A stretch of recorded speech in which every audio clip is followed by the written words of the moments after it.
Welcome to ISKCON of Silicon Valley. A special welcome to Her Grace Malati Prabhu. Hare Krishna.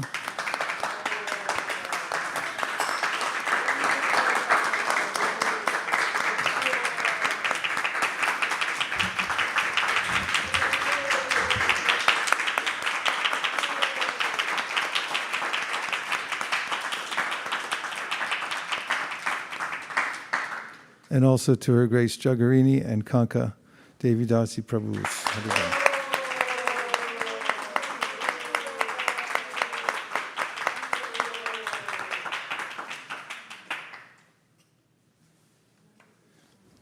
Prabhu, I'll need to project on the screen Shakespeare's sonnet 116.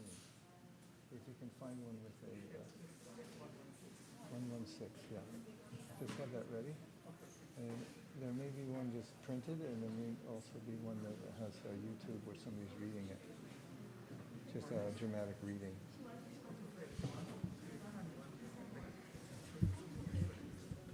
Yeah, look, I'll just use one or the other, but if you find a good one that's just reading the poem, that would be nice.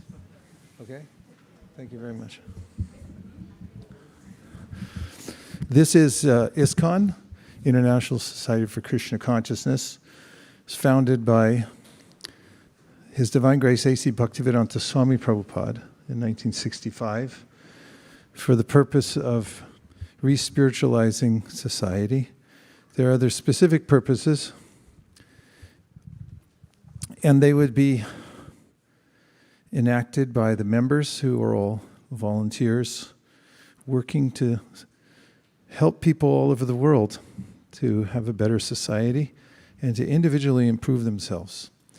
So here we started in 1998 at ISKCON of Silicon Valley, and we're dedicated to the core principles of the International Society. One of them is to maintain a center so that people can come and experience the spiritual atmosphere and also take up the practices of Krishna consciousness. So if any of you are listening at home and you're interested in the practice, we have ways that you can join and learn online. For instance, Bhakti Community is a thriving online community, especially for now during the pandemic. And also we welcome everyone who's nearby to come and visit us here and learn the basic practices of Bhakti Yoga or Krishna consciousness. One of the main practices is the chanting of the divine names of Krishna. Krishna is a name for God, which means all attractive. And by repeating the names, one will naturally experience light in one's life and a purification of the heart.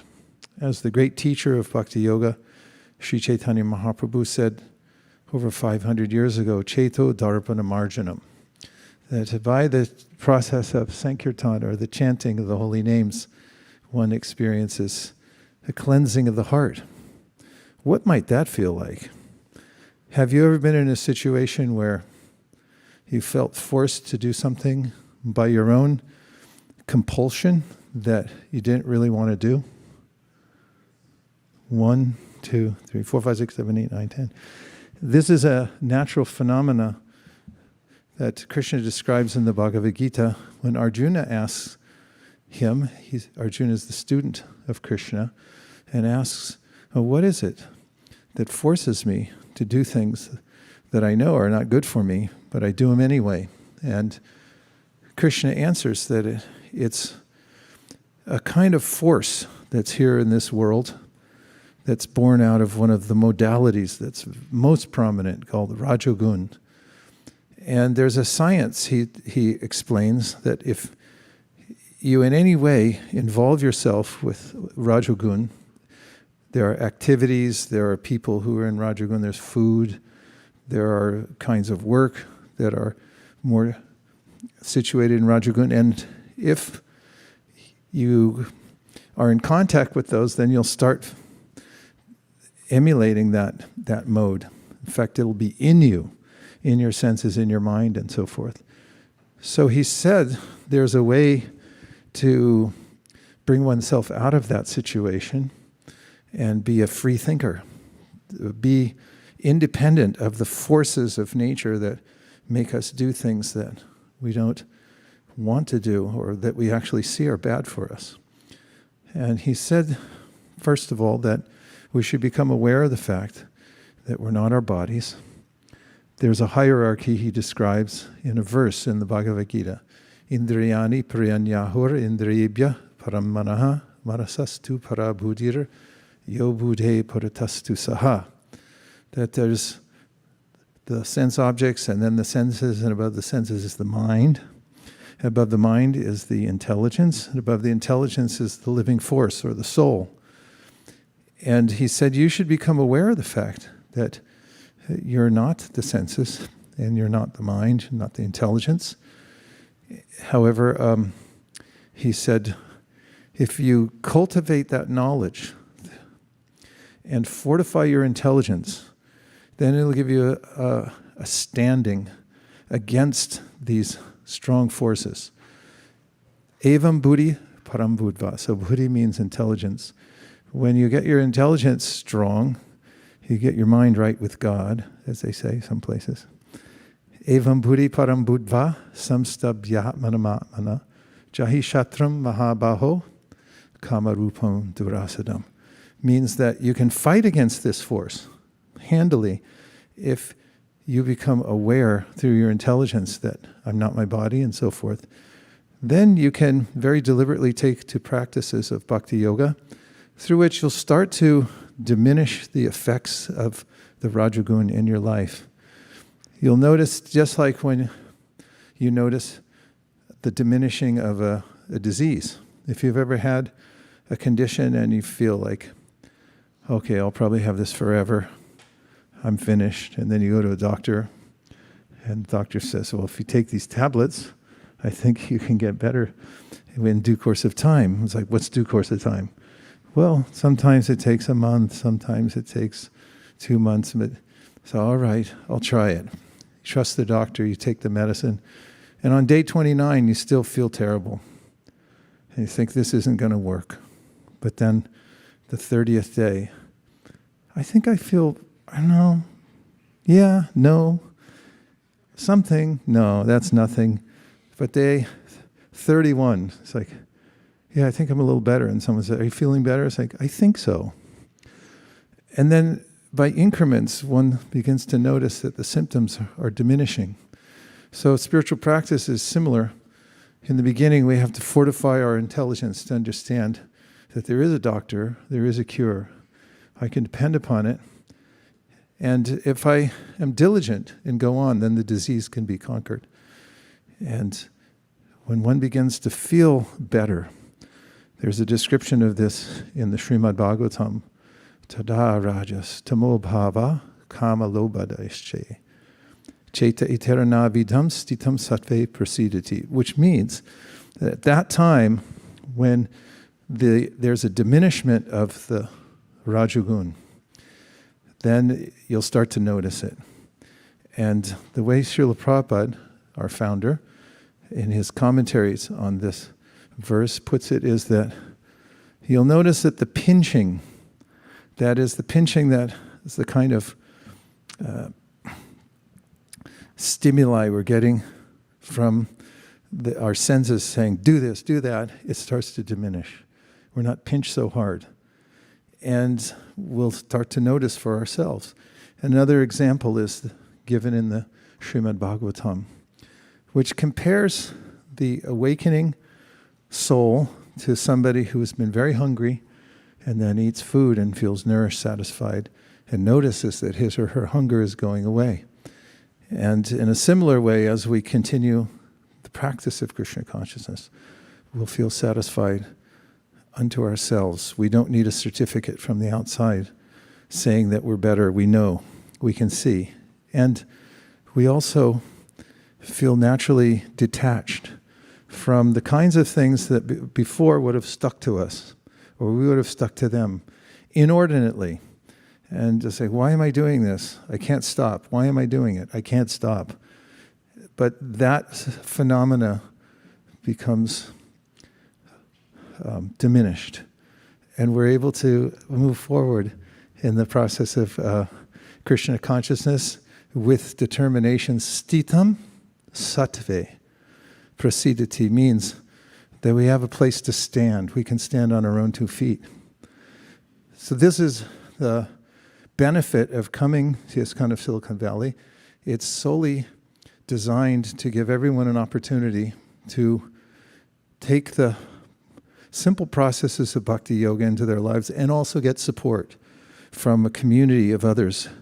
And you can do it either by coming in here or going online and joining our bhakti community, or both.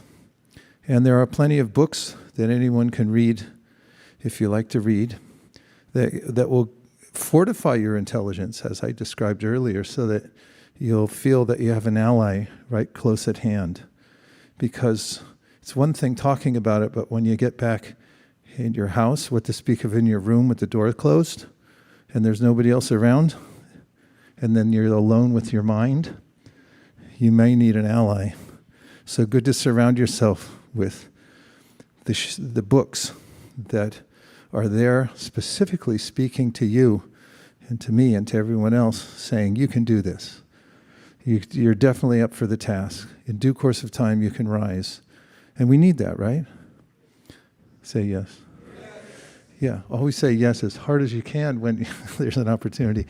Okay, so let's try a little chanting, and then we'll talk about one of the principles of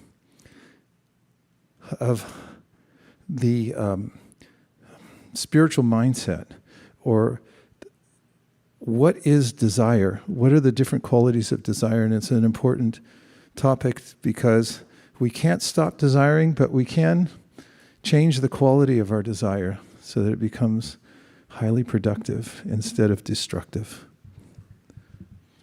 Chanting? Yes. Oh, yeah, right. Now, just in case anybody still has clangers, a clangor is a set of kartals that sounds like somebody's beating on 2 tin cans instead of a sweet sound. So I'll leave, in case anybody pulls out clangers, we may give you a ticket, take away your clangers. We do have a furnace where we're going to melt them down, but we won't leave you empty-handed. We do have replacements. I have 2 here, and I have more at home. They were handpicked by Havi Prabhu. He sat for hours in a little shop in Navadvip and tried every kartal in the store to make sure that they were okay and that they resonated with one another. So that's 2 of them right there. Thank you.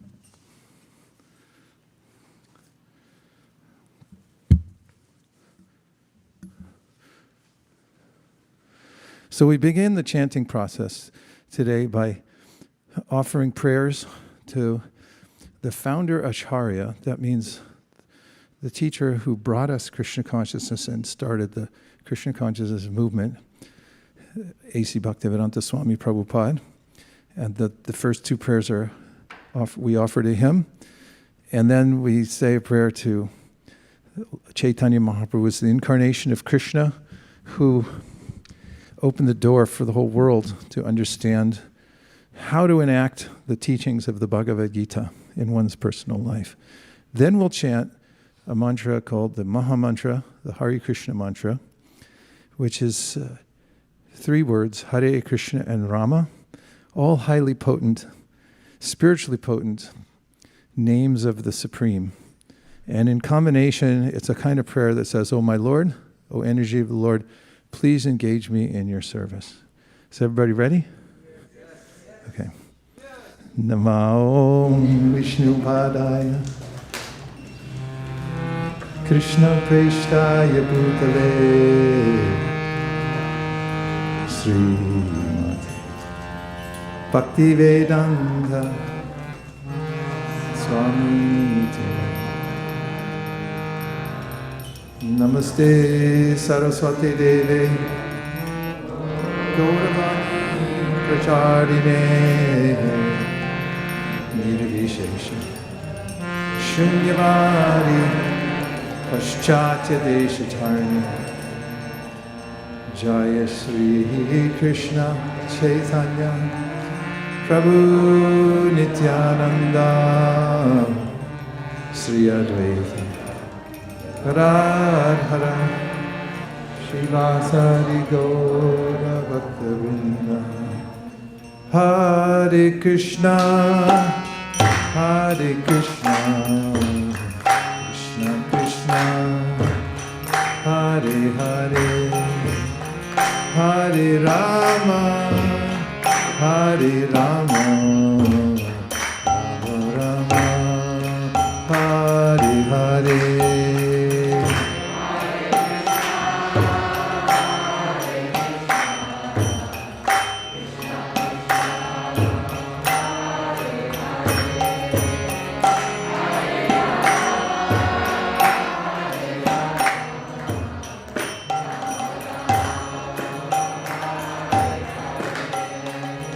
Hare Krishna, Hare Krishna, Krishna Krishna, Hare Hare, Hare Rama, Hare Rama, Rama Rama, Hare Hare.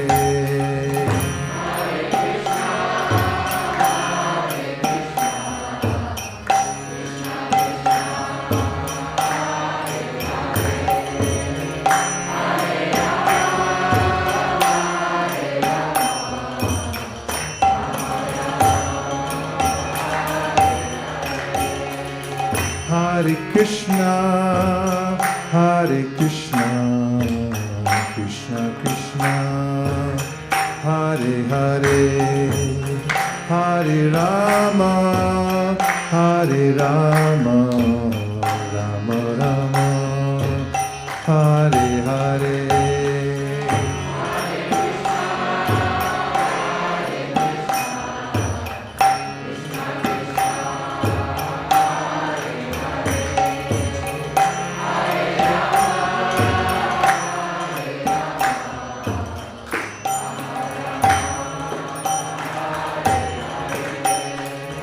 Hare Krishna, Hare Krishna, Krishna Krishna, Hare Hare, Hare Rama, Hare Rama, Rama Rama, Hare Hare.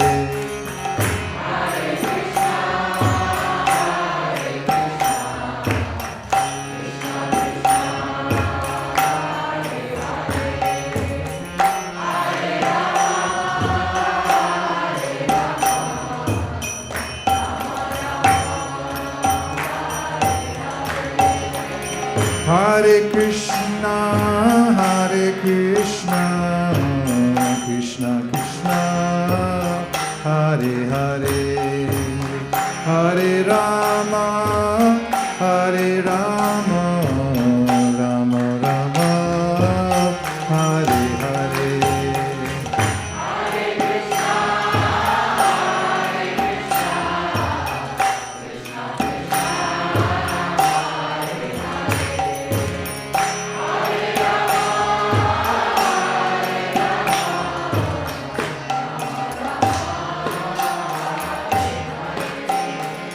Hare Krishna, Hare Krishna, Krishna Krishna, Hare Hare, Hare Rama, Hare Rama, Rama Rama, Hare Hare.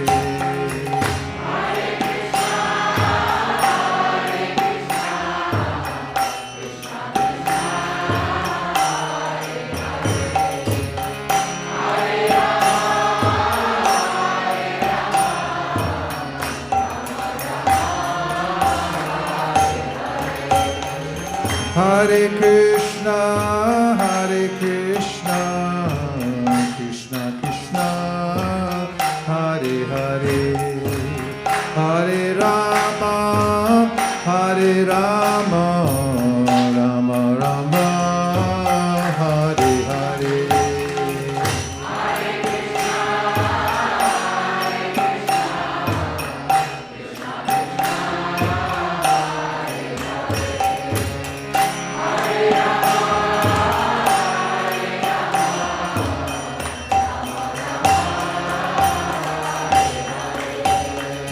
Hare Krishna, Krishna Krishna, Hare Hare, Hare Rama, Rama Rama, Hare Hare.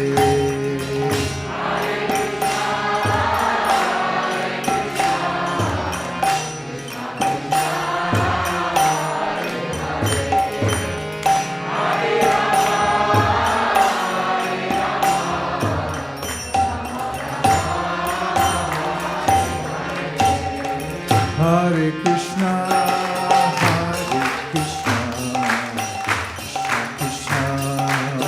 Hare Hare, Hare Rama, Rama Rama, Hare Hare.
Hare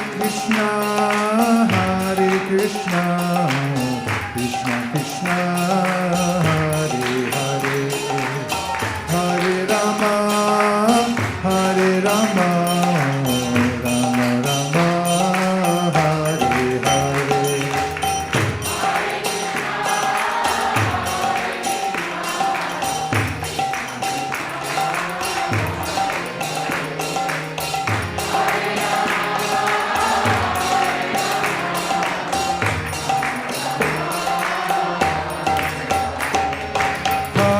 Krishna,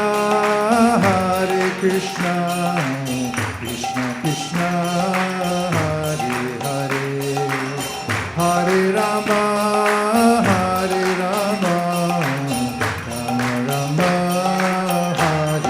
Hare.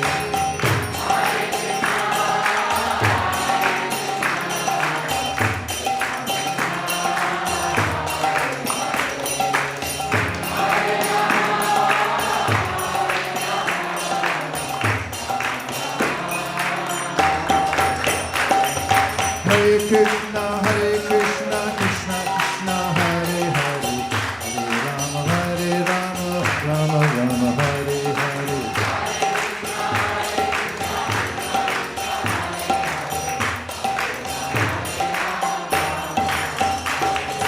Hare Krishna, Krishna Krishna, Hare Hare, Hare Rama, Rama Rama, Hare Hare.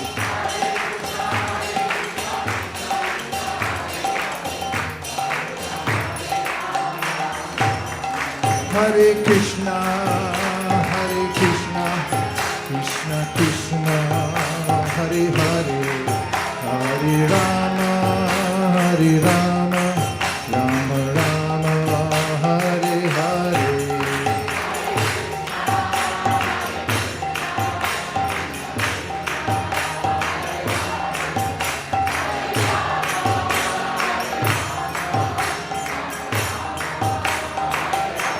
Hare Krishna,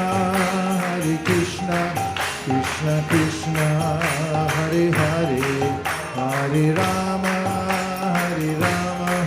Rama Rama, Hare Hare.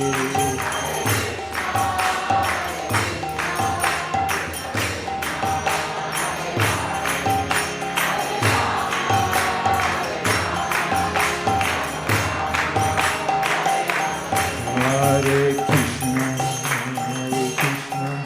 Krishna Krishna, Hare Hare, Hare Rama,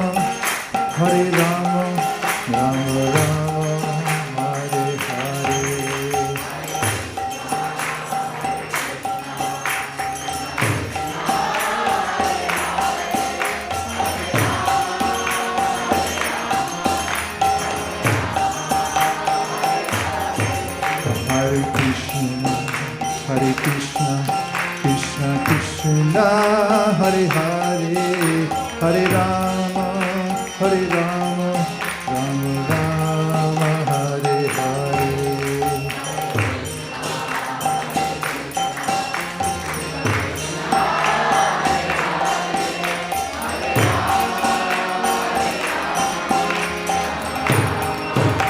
Hare Krishna, Krishna Krishna, Hare Hare, Hare Rama, Rama Rama, Hare Hare.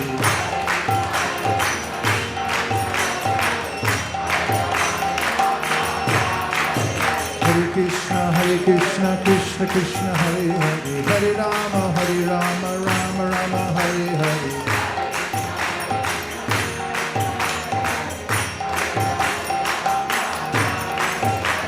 Hare Krishna, Krishna Krishna, Hare Hare, Hare Rama, Rama Rama, Hare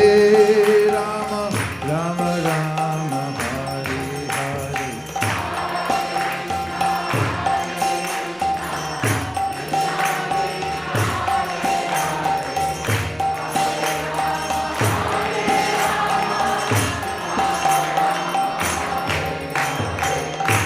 Hare Krishna, Krishna Krishna, Hare Hare, Hare Rama, Rama Rama, Hare Hare.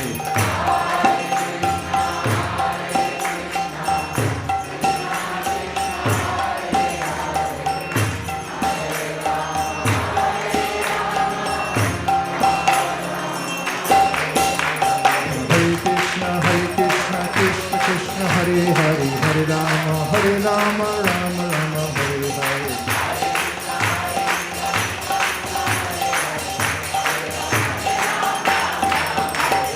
Hare Krishna, Krishna Krishna, Hare Hare, Hare Rama, Rama Rama, Hare Hare.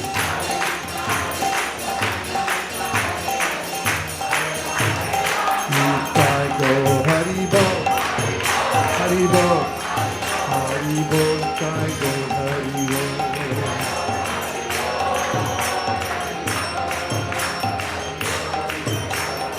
Nitai Gaura Hari Bol, Hari Bol, Hari Bol, Jai Go Hari Bol.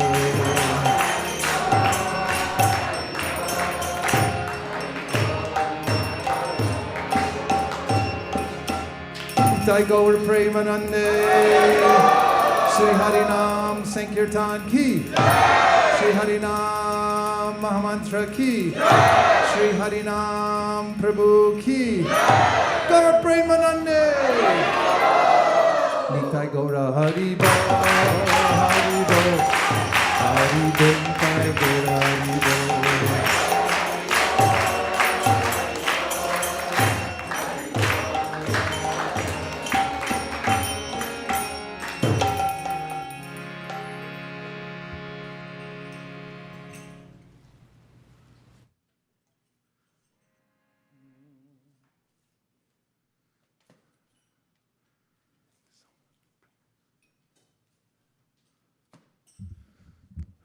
I first offer my respects to my spiritual master, Srila Prabhupada, to all the venerable Vaishnavas present here today, and all the assembled devotees here and online. Please accept my humble obeisances. Hare Krishna. Thank you.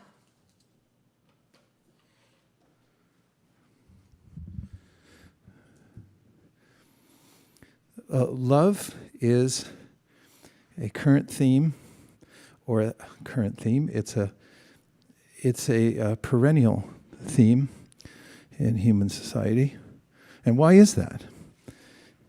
If you trace back the subject of love, it's much studied, perhaps sometimes not very deeply, in a culture that analyzes love, like the culture of Srimad Bhagavatam. You'll find various phrases for love, just as much as you might find different phrases for snow among skiers. If you're not a skier, you're not going to notice the difference between powder and packed snow, and that's as much as I know. If there's any skiers here, you might be able to say more about it. What to speak if you're an Eskimo? I hope that's a culturally correct term these days. No, what is it? Inuit. If you're an Inuit, I've heard Inuits have more than a dozen terms for snow. They oftentimes find themselves living in it, or perhaps all the time. So it's an important topic in the context of Krishna consciousness and bhakti yoga, because the ultimate goal of the practice of bhakti is to develop what's called prema. Prema pumarto mahan. There are many and various goals that one may work for in life that have to do with, perhaps you could name a few that are common benchmarks for success in, let's say, Silicon Valley. What are some of the basics? Come on, you know more. Yes, money. This means money, right? So if you have money, how much is enough, by the way? It keeps changing. The standard keeps changing. It used to be if you earned $50,000 a year, you were really flying. But nowadays, I think you'd be homeless.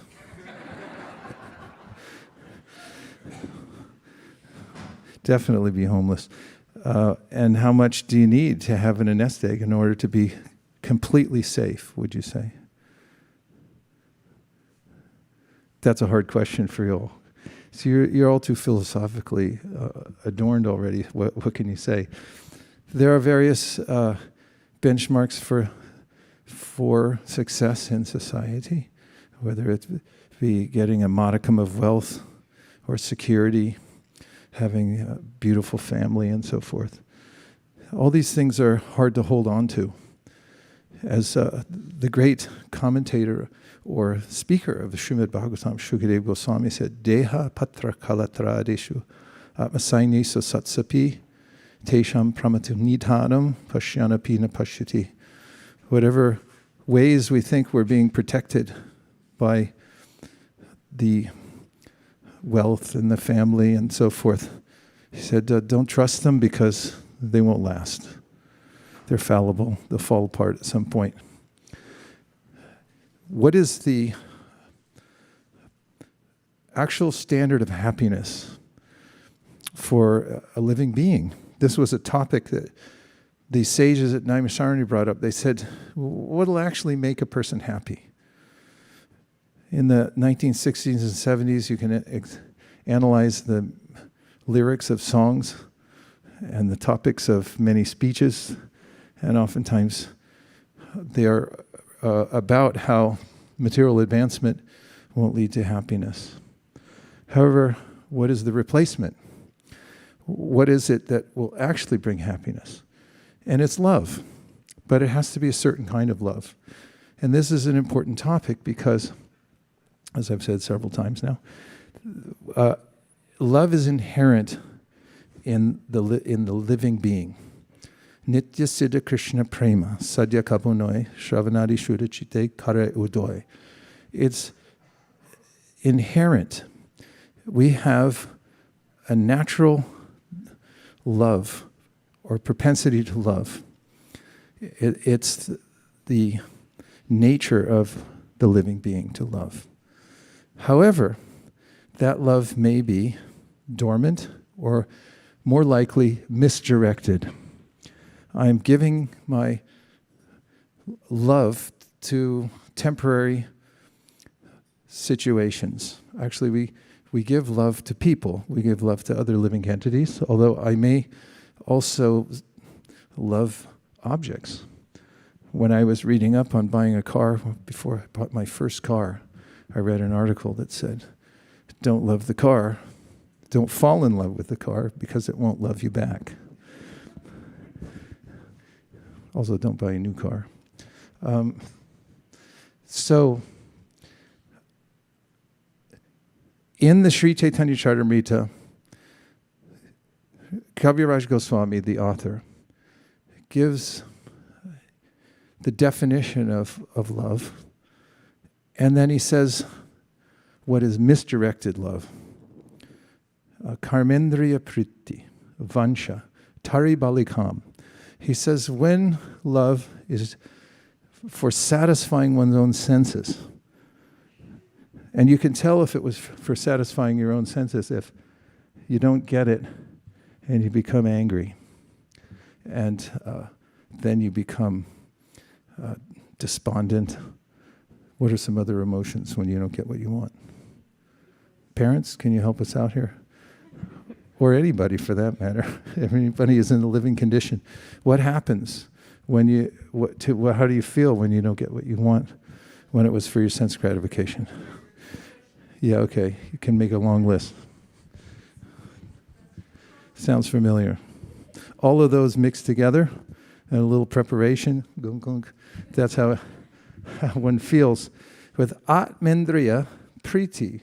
Priti means love. So Atmendriya means those sense objects that I love, I have to have. If I don't get it my way, then I feel frustrated and angry and so forth. And Vansha means I have a desire for them. Tari balikam. This is called kam, or lust. And then he says, Krishnendriya priti, icha, dari prem nam. So the difference, analyze the difference between these two phrases. Atmendriya priti means love for my senses and what's going to satisfy me. And then Krishnendriya priti, what will satisfy God's senses. That sounds like an odd concept to one who doesn't have context, because it's like, how am I going to please God's senses if I don't even know who he is? And does God have senses? Is there even a God? That leaves one hanging a little bit, because then one has to think, well, how will I do some kind of selfless service? And the next thing I think of is how to serve humanity, how to do many noble causes. But there's only one great cause, which is to satisfy the senses of the Supreme. And there's a logic in it that we're all connected to the Supreme, just as leaves and branches are connected to a tree's roots. And by watering the root, then everyone becomes satisfied. And there is a universal system through which, by satisfying the Supreme, then all living entities become satisfied. As an example, if one performs one's spiritual duty, then the laws of nature become more harmonious, and they may, for example, give rain. So it's like, well, rain is just a product of atmospheric conditions and pressures and so forth. But where are they coming from? There's a kind of vibration in the universe, and if it's discordant because of people's activities, we have a duty to perform in life. And if I'm out of harmony with my duty, then the vibration of the universe changes, and we get unsavory circumstances. Has anybody noticed any of those since you've been around for a while? Uncomfortable or discordant situation in the world ever? When? Recently? All the time? Okay. So, just as one example given in the Bhagavad Gita, Krishna says, when you do your spiritual duty and you're thinking not just how to satisfy my senses, but how to satisfy the senses of the Supreme and perform one's spiritual duty, then the laws of nature, which are ruled over by powerful personalities with whom we have an interconnectedness, then the world situation becomes harmonious. So that's one example. So when we please Krishna's senses, then we become naturally happy. And Krishna mentions this in the Bhagavad Gita when he says, Bhoktaram yagya tapasam. If you work for me, and if you think of whatever you're doing and the result that you get from your work as an offering to me and you give it to me, then you'll naturally feel peace. And if you try to keep it, which would be what? Atmendriya priti, and covet it, then you can't really enjoy it. Have you ever been given, let's say, $1 million? No, not recently. Malati, you didn't get $1 million from your recent projects?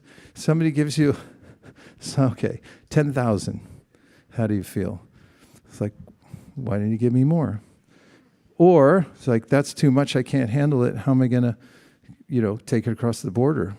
They'll probably take it from me. Or do I have to report this? And if I do, what's going to happen to my taxes? Ad infinitum, it's very hard to handle anything here in the material world, because as soon as I get it in my hand, then it's a problem for me. I can't digest much of anything as a tiny living entity.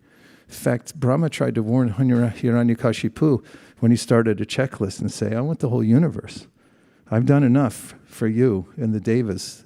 I want my share, and it's everything. And Brahma's like, you could try, but don't ask for benedictions you can't handle.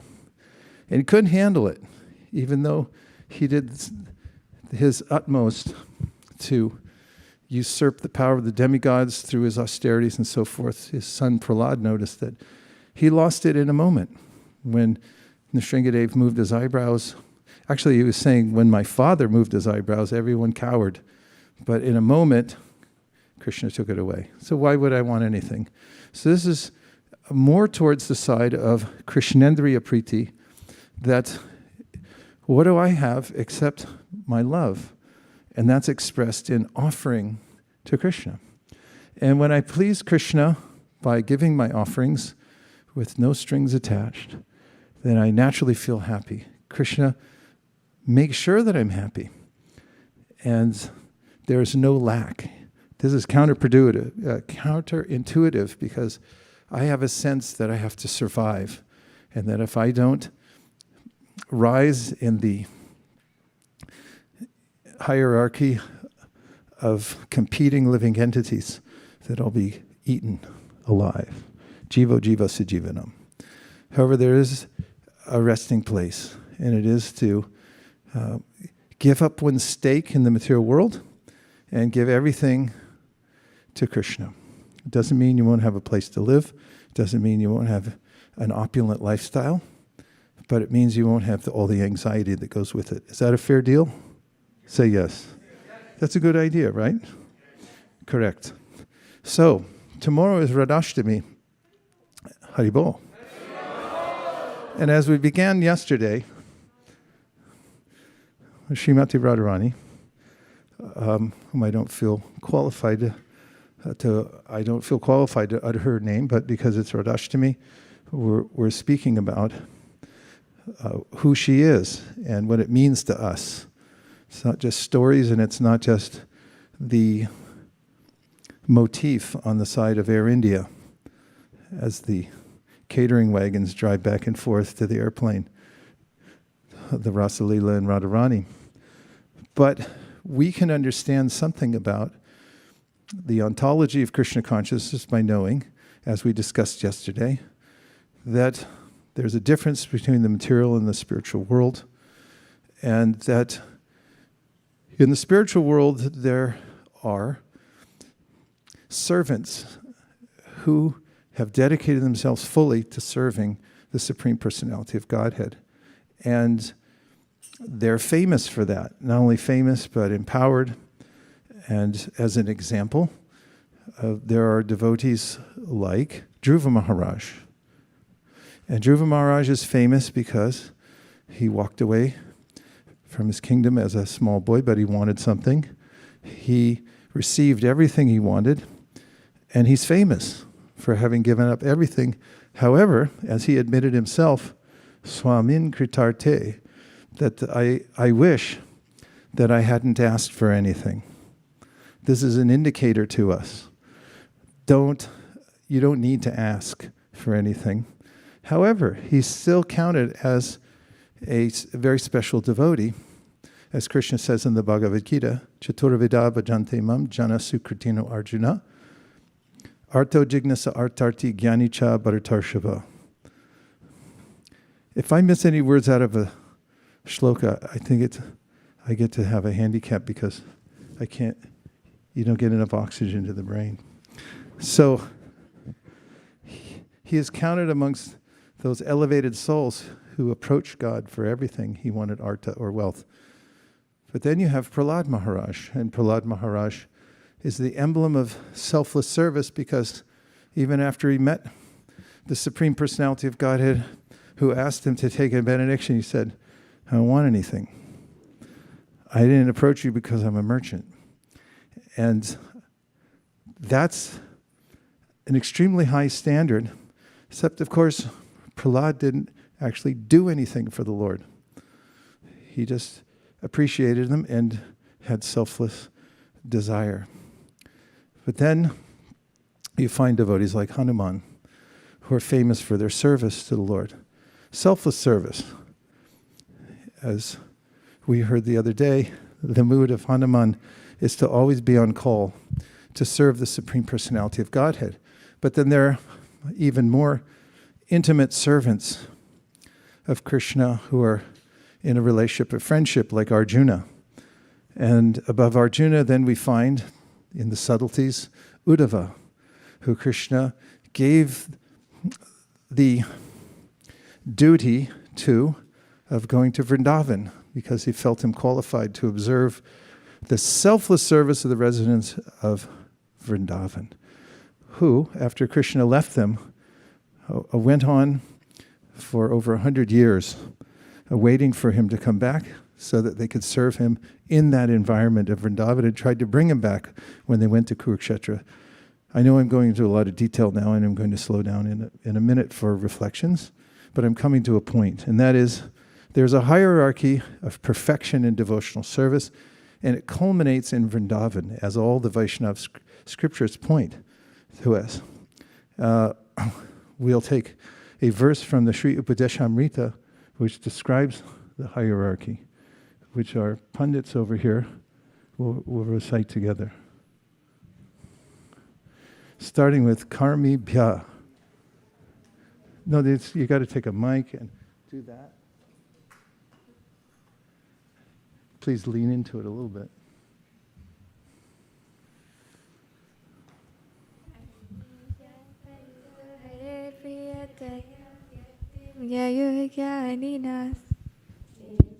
Jnana vimukti bhakti parama premaika nishtastata devyasta pashupala pankaja deshasta pisaradika desha tattviyam tadiyastarasi tam nashayetakriti.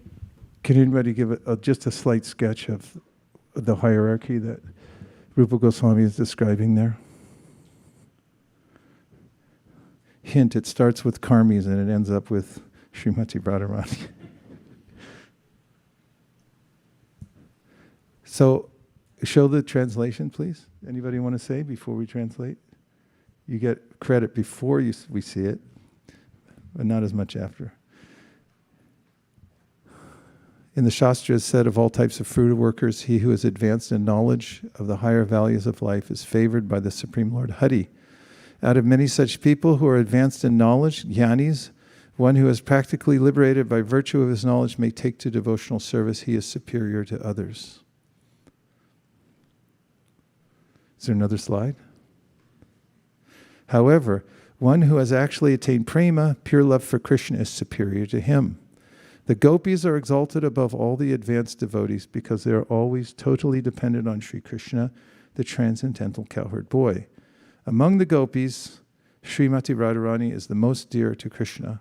Her Kund lake is as profoundly dear to Lord Krishna as is this most beloved of the gopis. Does that qualify as a hierarchy describing various levels of people who are devoted, including the karmis, who are noted by Srila Prabhupada in his purport to be good souls because they're following the karma kanda, which is a kanda after all. But there are jnana kandas and then upasana kandas, which is devotional service. And amongst all those who are engaged in devotional service, as I mentioned before, there's a hierarchy leading all the way up to Vraj. And in Vraj, out of all the devotees, which we'll go into more tomorrow, there's one specific devotee who is the best of all. So it's not that, I mean, it's all good, but some are better. And that's nice. So, what is the quality of Srimati Radharani that makes her the best? And it's the purity of her intention in serving Krishna. And that's described in the verse that we're discussing today. And that is that Krishnendriya Priti, the intensity of one's desire to serve Krishna's senses and not one's own. Serving one's own senses is folly. However, to some degree, we have to maintain the status quo of the body and our family and household and so forth, and that's fully acceptable. However, our intention should be that is all so that we can be steadily engaged in selfless service to please Krishna's senses. And the emblem, the topmost servitor of the topmost servitor, or rather I should say the topmost servitor of all the devotees is Srimati Radharani. And we're celebrating her appearance day today and tomorrow. So now we'll take some reflections or questions. And in answering them, I'm going to read a short excerpt from Prabhupada's writings on this matter. Please ask questions or give reflections. Yes.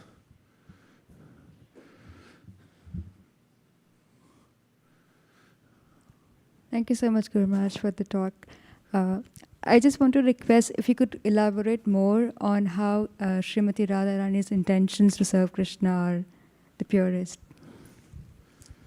Yes, I will do so, as I promised, by reading an excerpt from the Chaitanya Charitamrita, because it's well elaborated here.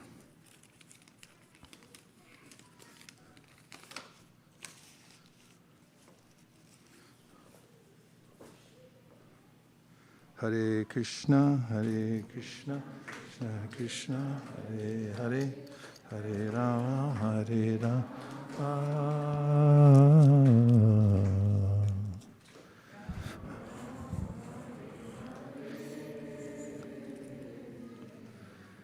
Hare Krishna, Krishna Krishna, Hare Hare, Hare Rama, Hare Rama, Rama Rama, Hare Hare.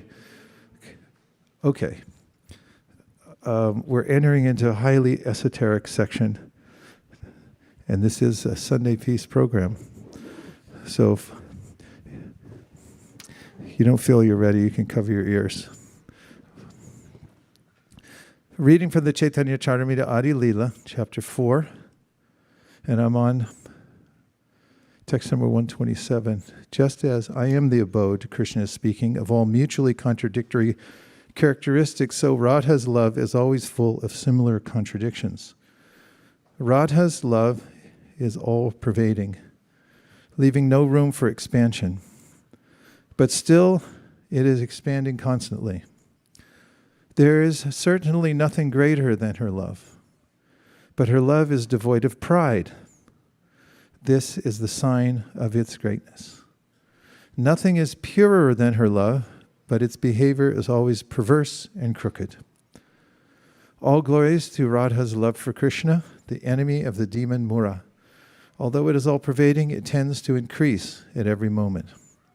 Although it is important, it is devoid of pride. And although it is pure, it is always beset with duplicity. Sri Radhika is the highest abode of that love, and I am only its object. I taste the bliss to which the object of love is entitled, but the pleasure of Radha, the abode of that love, is 10 million times greater. My mind races to taste the pleasure experienced by the abode, but I cannot taste it, even by my best efforts. How may I taste it? If sometime I can be the abode of that love, only then may I taste its joy. And of course, this section of the Chaitanya Charitamrita, highly esoteric, describing how it is that Krishna comes as Sri Chaitanya Mahaprabhu. As he's noticing that the love of especially one of his servitors, Srimati Radharani, is so great and so sweet, he wants to experience that for himself. Shri Radhaya pranaya mahima kidrisho vanayayava svadyo yina bhuta madhurima kidrisho va maniyaha saukyam chasya mad anubhavita kidrisha vetilo. But he's describing, go ahead. Tadbhava ja samajani sachi garba sindo harindu. He's describing that there's three ways he wants to appreciate the greatness of the love of Srimati Radharani, the sweetness of it, and also the pleasure that she's deriving, because he's the supreme enjoyer, but she's enjoying 10 million times more than him, because she's the one who's drinking the sweetness of Krishna and appreciating him. So he wants to become the appreciator. So as we described before, we can also enter into that mode. In fact, that's what we're created for. Eko Bahu Sham. The Lord expands himself into us so that we can appreciate him. So if you want to be happy in life forever, anyone? Okay, only half the room. Everyone else close your ears. Then when you go through immigration and they ask you what your occupation is, you can write appreciator. And then in parentheses of Krishna. And that's what Krishna was thinking. I want to be an appreciator rather than be appreciated. Because it's a bear to be appreciated. Vishaya and Ashraya are two very significant words relating to the reciprocation between Krishna and his devotee. The devotee is called Ashraya, and his beloved Krishna is the Vishaya. Different ingredients are involved in the exchange of love between Ashraya and Vishaya, which are known as Vibhava, Anubhava, Sattvika, and Vyabhichari. These are highly technical terms, which you can go into in the Nectar of Devotion, especially the second half. Text 138. My sweetness is wonderful, infinite, and full. No one in the three worlds can find its limit. Only Radhika, by the strength of her love, tastes all the nectar of my sweetness. Everyone okay? Although Radha's love is pure like a mirror, its purity increases at every moment. My sweetness also has no room for expansion, yet it shines before that mirror in newer beauty. There is constant competition between my sweetness and the mirror of Radha's love. They both go on increasing, but neither knows defeat. My sweetness is always newer and newer. Devotees taste it according to their own respective love. If I see my sweetness in a mirror, I am tempted to taste it, but nevertheless I cannot. If I deliberate on a way to taste it, I find that I hanker for the position of Radhika. Who manifests an abundance of sweetness greater than mine, which has never been experienced before and which causes wonder to all? Alas, I myself, my mind bewildered upon seeing this beauty, impetuously desire to enjoy it like Srimati Radharani. What is impetuous? Does anybody know the origin of the word impetuous?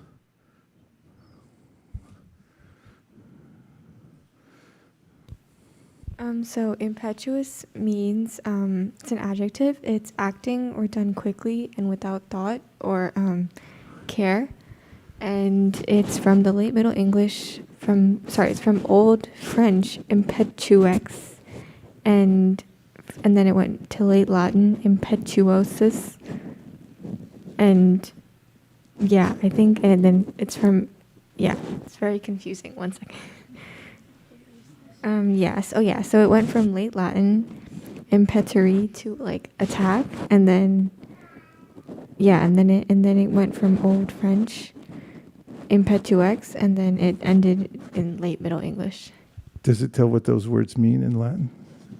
No, it doesn't say. There comes the etymological dictionary.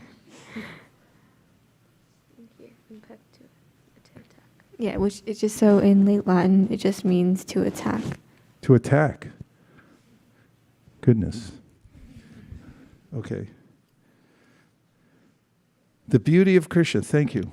The beauty of Krishna has one natural strength. It thrills the heart of all men and women, beginning with Lord Krishna himself.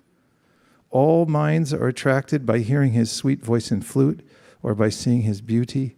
Even Lord Krishna himself makes efforts to taste that sweetness. The thirst of one who always drinks the nectar of that sweetness is never satisfied. Rather, that thirst increases constantly. Such a person, being unsatisfied, begins to blaspheme Lord Brahma, saying that he does not know the art of creating well and is simply inexperienced. He has not given millions of eyes to see the beauty of Krishna. He has given only 2 eyes. And even those eyes blink. How then shall I see the lovely face of Krishna? The gopis said, O Krishna, when you go to the forest during the day, and we do not see your sweet face, which is surrounded by beautiful curling hair, half a second becomes as long as an entire age for us. And we consider the Creator who has put eyelids on the eyes we use for seeing you to be simply a fool. The gopis saw their beloved Krishna at Kurukshetra after a long separation. They secured and embraced him in their hearts through their eyes, and they attained a joy so intense that not even perfect yogis can attain it. The gopis cursed the Creator for creating eyelids that interfered with their vision.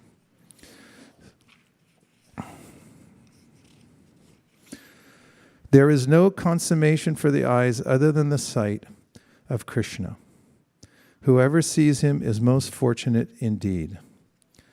The gopis said, O friends, those eyes that see the beautiful faces of the sons of Nanda Maharaj are certainly fortunate, as these 2 sons enter the forest surrounded by their friends, driving the cows before them. They hold their flutes to their mouths and glance lovingly upon the residents of Vrindavan. For those who have eyes, we think there is no greater object of vision. And so, I'm skipping to 164, in which you get the definition. Lust and love have different characteristics, just as iron and gold have different natures. The desire to gratify one's own senses is kama, lust, but the desire to please the senses of the Lord is prema, or love. And now we're going to hear a little bit of the purport, because this differentiates now from what we just heard about the quality of spiritual love and also material love. So give us the purport on the screen. And we need a reader. Would you please read the purport? The revealed scriptures describe pure love as follows. Sarvata dvam saratim satyapi dvam sakarane yadbhava bandhanam saprema parikirtita. If there is ample reason for the dissolution of a conjugal relationship, and yet such a dissolution does not take place, such a relationship of intimate love is called pure. Okay.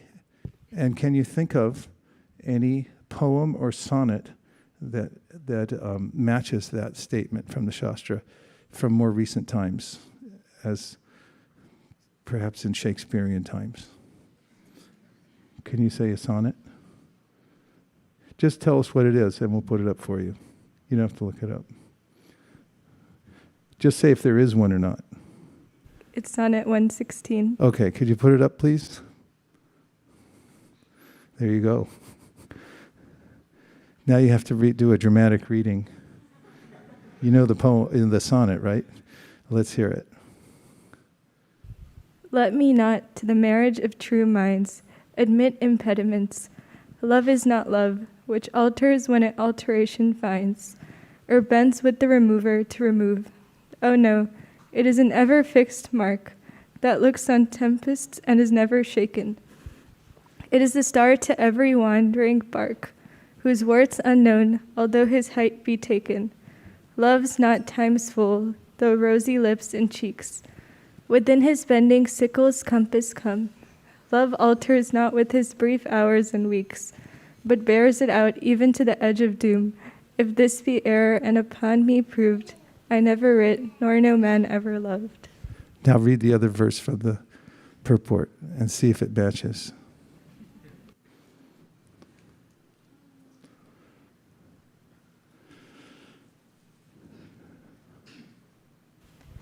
If there is ample reason for the dissolution of conjugal relationship, and yet such a dissolution does not take place, such a relationship of intimate love is called pure. What is your opinion? Do the two match? Yes. Do you agree? So this, as I said in the beginning, this is a perennial subject. What is the quality of one's dedication and love? And really what we're talking about when we talk about Srimati Radharani is the one who personifies ultimate purity and loving God.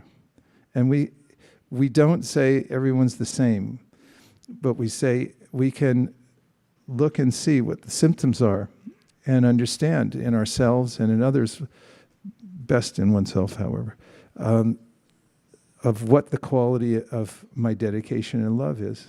And we have a benchmark, and the highest is Srimati Radharani. That's why we worship her, and we take shelter of her as our main occupation in our practice of devotional service. Not just in our practice, but also in our perfection, because she exemplifies this quality. What would you say if you analyze this verse and the sonnet, number 116, that Vrinda so aptly brought to our attention? What do you think would you say is the common thread that defines this sense of Krishnendriya Priti, or pure love? Just in a word or two. Yes, Monisha. In Shakespeare's sonnet, it talks about how nothing can stop love. Even time cannot stop it. And then in the translation or in the purport, it kind of says the same, that pure love, there's no dissolution to it. So I think a common theme is that nothing can hinder love towards Krishna. And Well done. Now please give me a verse from the Shikshashtakam in which we hear the same principle. Call a friend if you need it.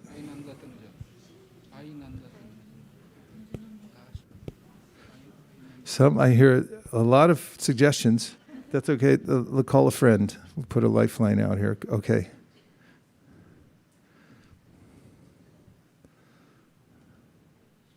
Hare Krishna.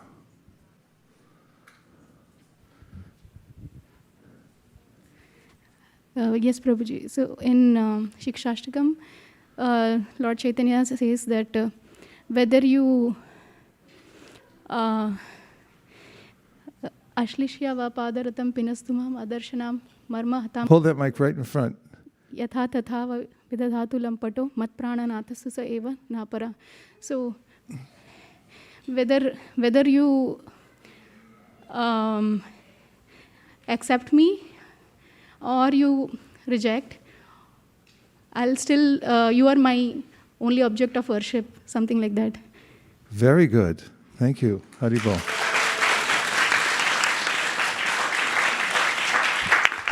Srivatsa, tell us more about what the words are. Break them down. From Ashlishya Paravatam Pinashtamam, please.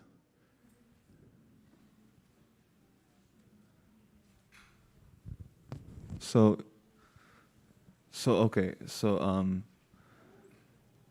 basically, this is in the mood of Srimati Radharani. Mahaprabhu is saying that even if you don't appear in front of me, even if you don't, tell the words that correlate. So adarshanan refers to not appearing before me or giving me darshan.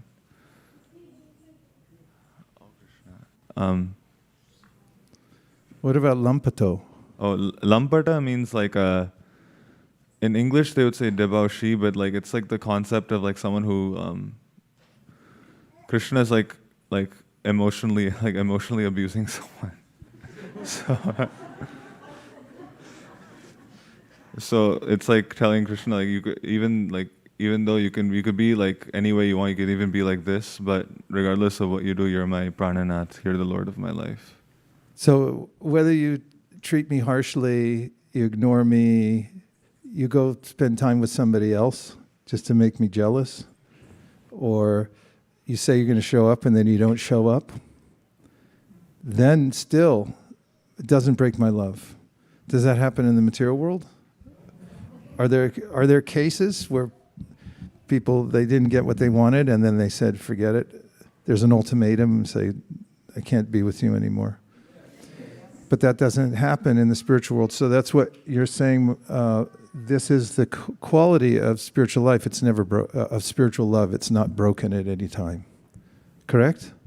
This is the point that you're making. Okay. Any other points about Krishnendriya Priti, the quality of love? Is that the only one, or is there more? Yes.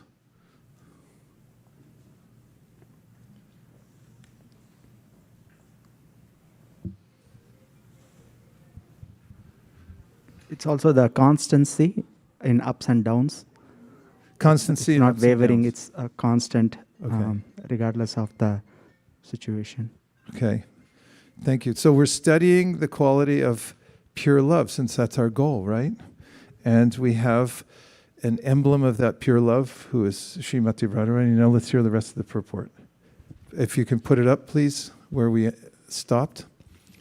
And everyone, can you listen to this purport very carefully, and then we'll get an idea of what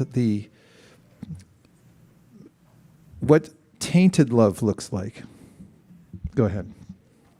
The predominated gopis were bound to Krishna in such pure love. For them, there was no question of sexual love based on sense gratification. Their only engagement in life was to see Krishna happy in all respects, regardless of their own personal interests. They dedicated their souls only for the satisfaction of the personality of Godhead, Sri Krishna. There was not the slightest tinge of sexual love between the gopis and Krishna. The author of Sri Chaitanya Charitamrita asserts with authority that sexual love is a matter of personal sense enjoyment.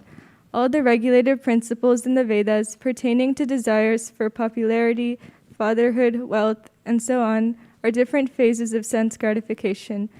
Acts of sense gratification may be performed under the cover of public welfare, nationalism, religion, altruism, ethical codes, biblical codes, health directives, fruit of action, bashfulness, tolerance, personal comfort, liberation from material bondage, progress, family affection, or fear of social ostracism or legal punishment, but all these categories are different subdivisions of one substance, sense gratification. Just curious, how did you like that list? Come on.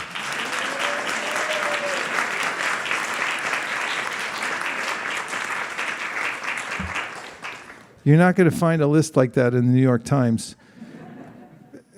People praise all these types of things. In fact, in the opening to the Bhagavatam, Svavidvara hoscha karai samstata purushapasu nayat karna kruto peto. Yeah, it's the oxygen. That men who are like hogs, dogs, camels, and asses praise others who never praise Gadadgraja, the one who is the Supreme Personality of Godhead. So all these subtle ideas about what is noble, perhaps, are all dashed in comparison to the pure love of the residents of Vrindavan, especially Srimati Radharani. The quality is different. There's, as many people point out, you may do philanthropy and say, oh, what a great person, but what do you want in return? Yes, just say. Shvavidvara hosha korai samshita purusha purshu nayat karna krato peto jatanama gadagraja. Yeah. Nayat karna pato peto jatu nama gadagraja. Translation is, Men who are, this is very harsh, so if you don't like harsh things, again, cover your ears and your eyes. Men who are like dogs, hogs, camels, and asses. Praise those men who never listen to the transcendental pastimes of the Lord Sri Krishna, the deliverer from evils. Pretty harsh, right? Are you all okay? All right, let's go back to our purport, and Vrinda can finish. All such good acts are performed basically for one's own sense gratification, for no one can sacrifice his personal interest while discharging these much advertised moral and religious principles. But above all, this is a transcendental stage in which one feels himself to be only an eternal servitor of Krishna, the absolute personality of Godhead. All acts performed in this sense of servitude are called pure love of God, because they are performed for the absolute sense gratification of Sri Krishna. However, any act performed for the purpose of enjoying its fruits or results is an act of sense gratification. Such acts are visible sometimes in gross and sometimes in subtle forms. So now we see the juxtaposition, right? We're hearing about the pure love of Srimati Radharani, how it doesn't waver, even if there's reason for it to break, if mistreated and so forth. And then there's this sense of self-interest. And this is, one may think sense gratification just means you got a spoon and 2 gallons of ice cream and you sit in a corner and eat the whole thing. Not that I've ever done that. But there's subtleties. There's the subtlety that I want something in return. And if I don't get it, then it's going to break. Sooner or later, it's going to break ultimately. And whenever in this world, tell me if I'm wrong about this point, we notice even there's a glimmer of self-sacrifice in the way that we can tell that the person is not asking for anything in return, then it is noteworthy, more praiseworthy. What do you think? Can you name someone, and I'm not saying they're performing pure devotional service, but someone who is an emblem in the material world of performing selfless service? Yes, Radhakripa. Pardon me? Mother Teresa is the... Your mother. Okay.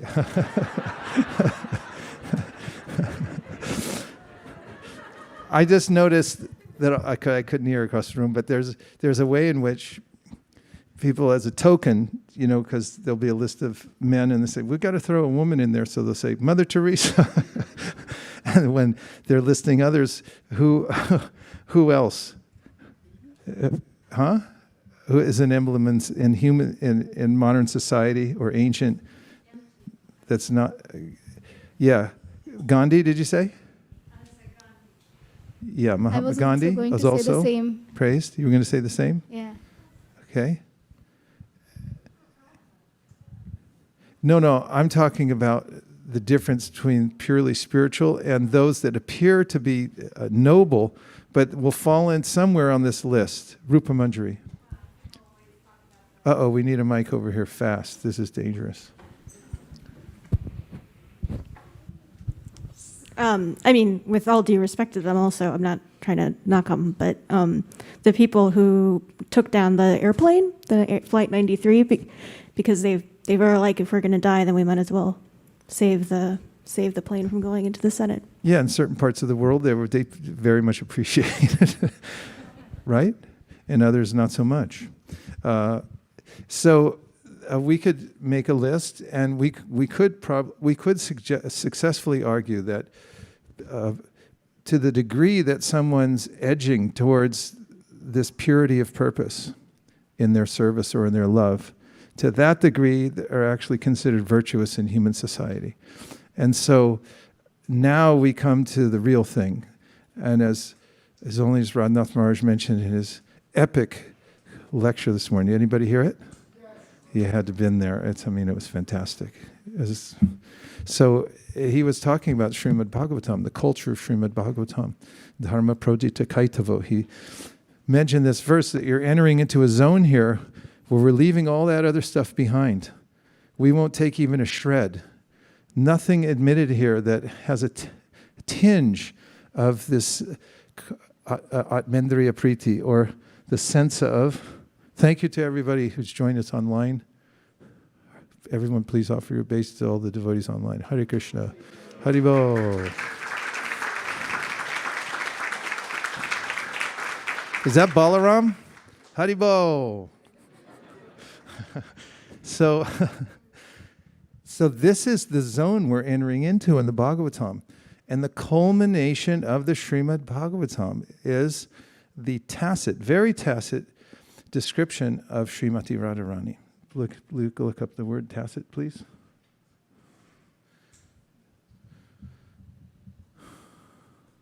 I hope I used it correctly. And that is the essence of the practice of Krishna consciousness. Savai pumsam paro dharmo yato bhaktiradhoksaje ahaitu ki apratiyata yayatma suprasidati. If you follow this process and develop even a modicum of this selfless service, which means it's unmotivated. You don't want anything in return at all. Possible? And it's uninterrupted. Possible?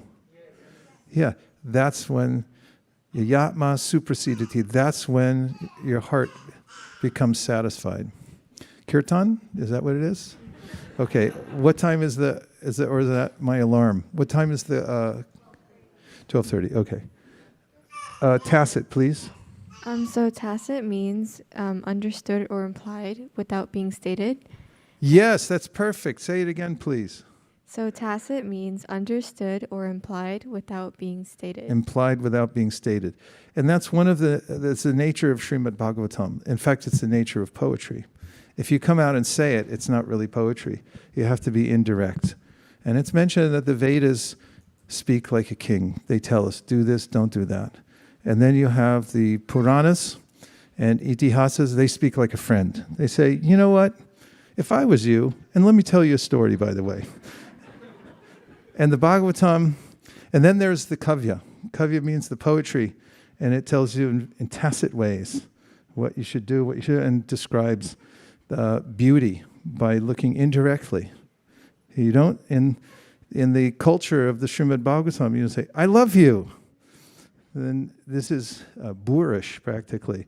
You've been overbearing, direct. It comes in indirect ways. That's why we heard Srimati Radharani is crooked, just like the braid on her hair. And this is referring to the ways in which love is expressed in indirect ways, and that's kavya, or poetical ways, the kind of poetry that Sri Chaitanya Mahaprabhu relished, especially in his final pastimes in the Gambhira. Srimad Bhagavatam speaks to us in all three ways, just as a king, as a friend, and also as a lover, or through poetical language. And the ultimate end of all that is to bring us to the spiritual world, which means to be fully dedicated to selfless service with no motivation and without any breakage in the practice at all. Om Tat Sat. But I have one important other thing to mention very briefly. And that is that in text number 170, Prabhupada writes at the bottom, Srila Bhaktivinoda Thakur warns us in this connection that we should not mistakenly think that the idea of giving up everything implies the renunciation of duties necessary in relation to the body and mind. Even such duties are not sense gratification if they are undertaken in the spirit of service to Krishna. Found a little clause here. Okay? Good? Yes. Okay. So that's an important point also when we're talking about pure devotional service and the quality of one's love. It is not exclusive of living your life in the world and maintaining yourself, your family, going to school, whatever you need to maintain some standing here in this world, so you can go on with. And this is the most important clause in my statement, that you can go on doing your service in an unbroken way. Om Tat Sat. Now we're in the last few days of our worldwide marathon to distribute Srimad Bhagavatam to everybody. And the more we look at it, the more we see that there is unlimited opportunity in the world to distribute the Srimad Bhagavatam. Because this morning we looked at a map of Africa, and we noticed that in the whole entire map of Africa, there was only a couple of little spots where there are people distributing Srimad Bhagavatams. And then there's a whole big country. And how do you feel about that? No. Opportunity? Yeah, okay, I'll tell you a story then. There was a shoe company, and there were two guys. One of them was a senior member of the company, and he wasn't satisfied. He wanted a promotion. Is everyone listening? So then he said, oh, this is getting serious.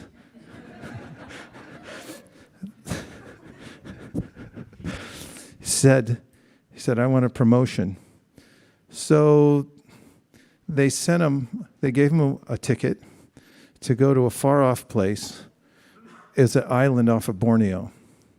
And when he landed there, he called back to the company and he said, you guys must hate me. And they said, what's the matter? And he said, nobody on this island wears shoes. This is some cruel joke, isn't it? I'm coming home and I quit. So then there was a junior member, and they gave him the same ticket. He landed there and he called a few minutes later. He said, wow, you guys, how could you be so supportive of just a junior member? And they said, well, what's going on? They said, you just put me in a place, not one person here yet has a pair of shoes. So when we look at the world map, we should think like that. That's how Srila Prabhupada thought. He looked at the whole world and he thought, it's open for business everywhere. Why? Because every living entity is hankering for the same thing. They want this pure love. And how are they going to get it? Srimad Bhagavatam. That's what it's there for. That's why Prabhupada brought it on the Jaladuta and promoted it. What do you think, Malini? Would you like to say anything?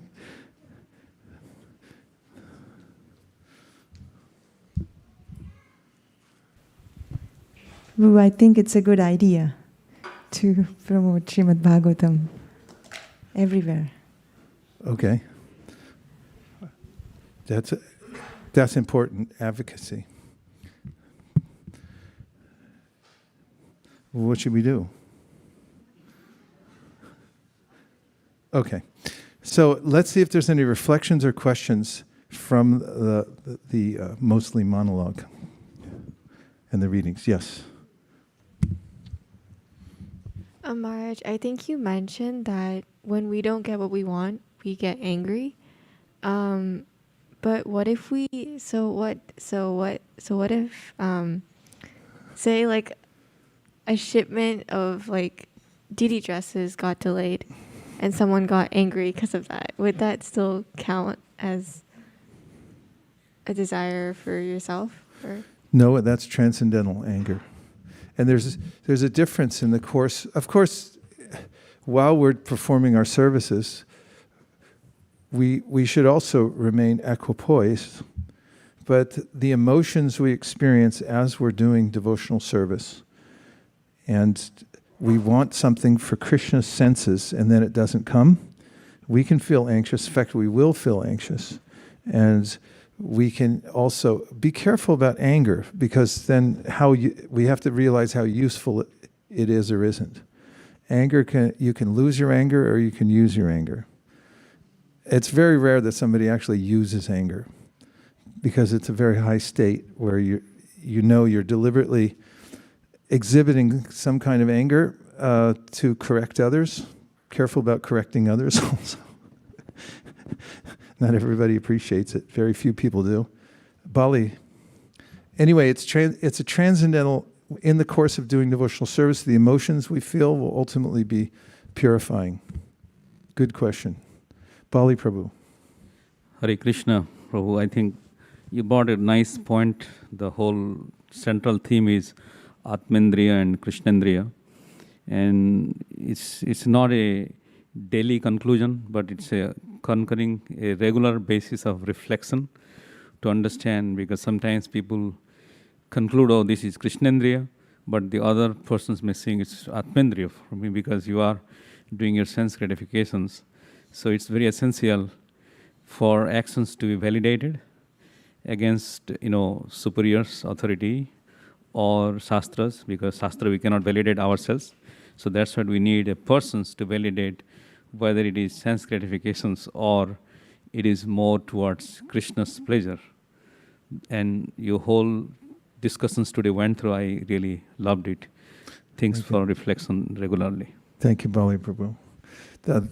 An example of this is in the writing of Vaishnava literature. As Prabhupada points out, the Goswamis of Vrindavan didn't write for their own fame. In fact, they wrote for one another. You'll notice that they were writing for each other and they're saying, I'm dedicating this to Sanatan. As Rupa Goswami points out at the beginning of the Bhakti Rasamrita Sindhu, I'm writing this for my spiritual master, Sanatan. And Prabhupada points out that don't write spiritual topics to become famous or become a great author, but write them for your own self-purification and to please Krishna and the devotees. If they come out, and that's okay. But otherwise, Kaviraj Goswami himself went to take permission from the deity. A garland fell down, and everyone cheered, and all the Vaishnavas said, yes, you're anointed. You should write this. And so I very much appreciate your mood. We don't necessarily self-diagnose. We should be in a culture of guidance where we can understand that it's because it's possible, as Vishwanath Chakravarti Thakur says, in the course of performing devotional service, you may become expert, and then people will come around and say, you're so great. And then you might be swept away and think like, I'm so great, I'm so great, I'm so great, I'm so great. And that's my new kirtan. And I forget, actually, I'm doing devotional service for Krishna. So always stay on this point. As Chaitanya Mahaprabhu says, Trinadapi sunichena toror api suhishnuna amanina manadena kirtaniya sadahari. You have to always practice this. And we notice in the hierarchy I mentioned earlier, when you start going up towards going up the chain of devotees who are listed in the Bhagavatamrita and elsewhere, the devotees deny any semblance of purity in themselves. This is a problem, actually, because when we listen to it, it hurts our heart. They say, I'm not a devotee. Look what I did. I'm not good at all. But that's one of the symptoms of somebody who's advancing devotional services. They don't feel qualified.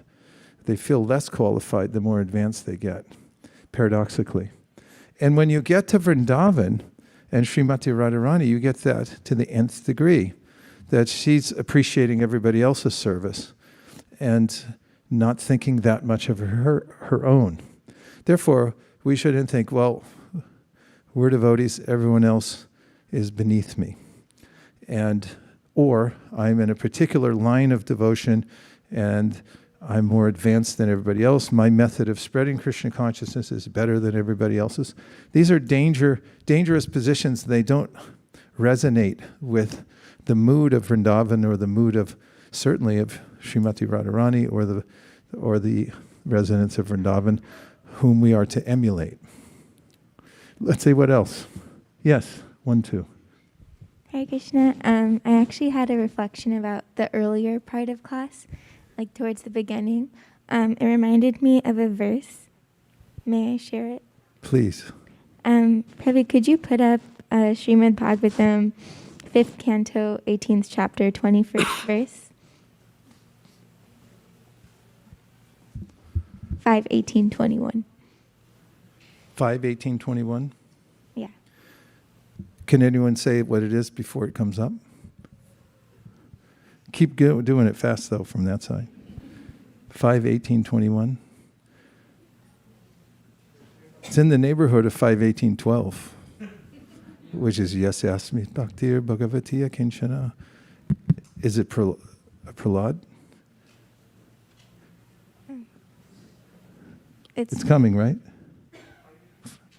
Yeah, 5:18:21. 5:18:21, please. Okay, go ahead. Could you scroll to the translation? So I'll just read the translation and one paragraph particularly from the purport. So the translation says, "My dear Lord, you automatically fulfill all the desires of a woman who worships your lotus feet in pure love. However, if a woman worships your lotus feet for a particular purpose, you also quickly fulfill her desires, but in the end she becomes broken-hearted and laments. Therefore, one need not worship your lotus feet for some material benefit." And now could you scroll down to the last paragraph of the purport? I just thought this really related to what we were talking about today. It says, Lakshmi Devi advises all devotees who approach the Lord with material desires that according to her practical experience, the Lord is Kamadev, and thus there is no need to ask him for anything material. She says that everyone should simply serve the Lord without any motive.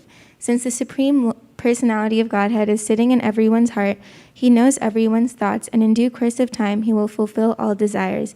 Therefore, let us completely depend on the service of the Lord without bothering him with their material requests. Sadhu, sadhu.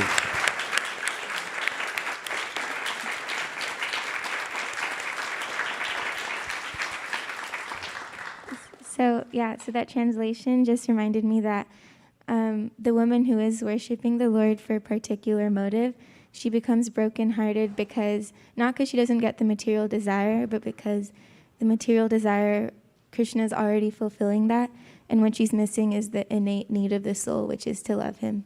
Well done. Sadhu, sadhu. Which takes us to Sadhu Vrindavan and then to Kanka.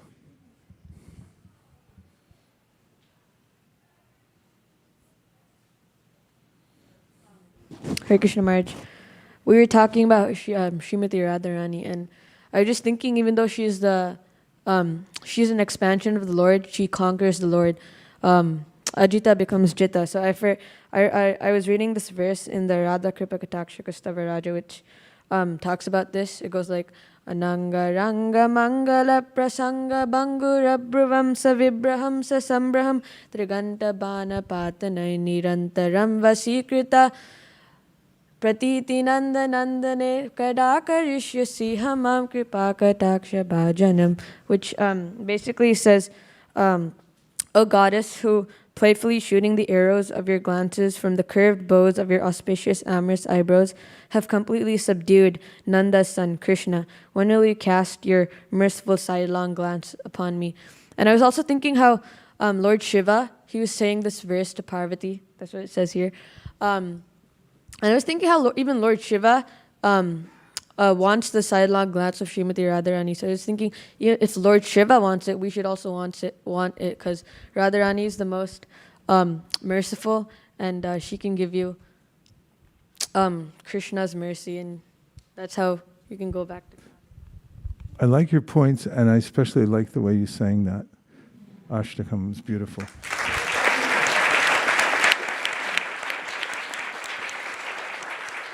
Sadhu, sadhu. Kanka.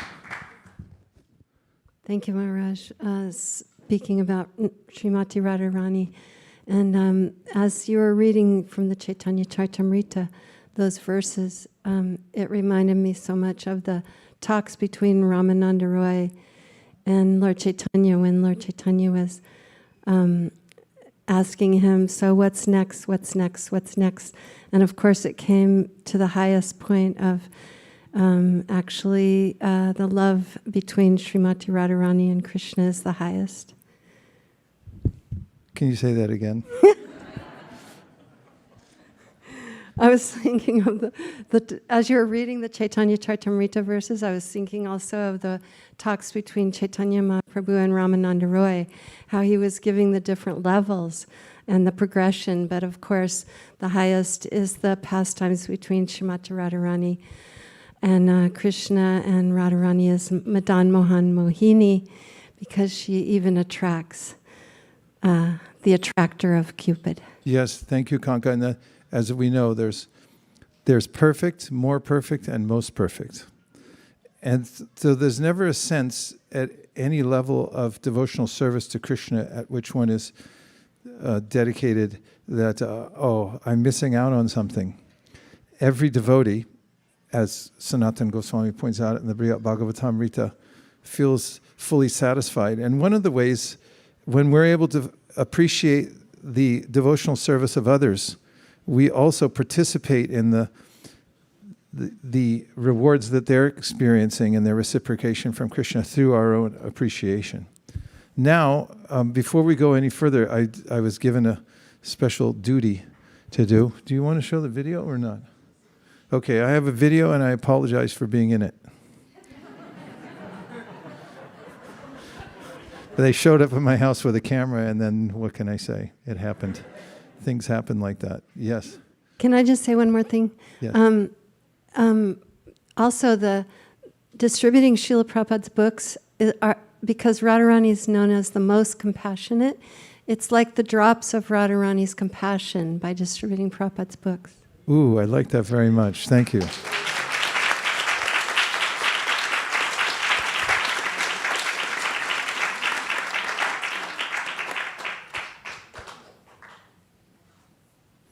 Cello.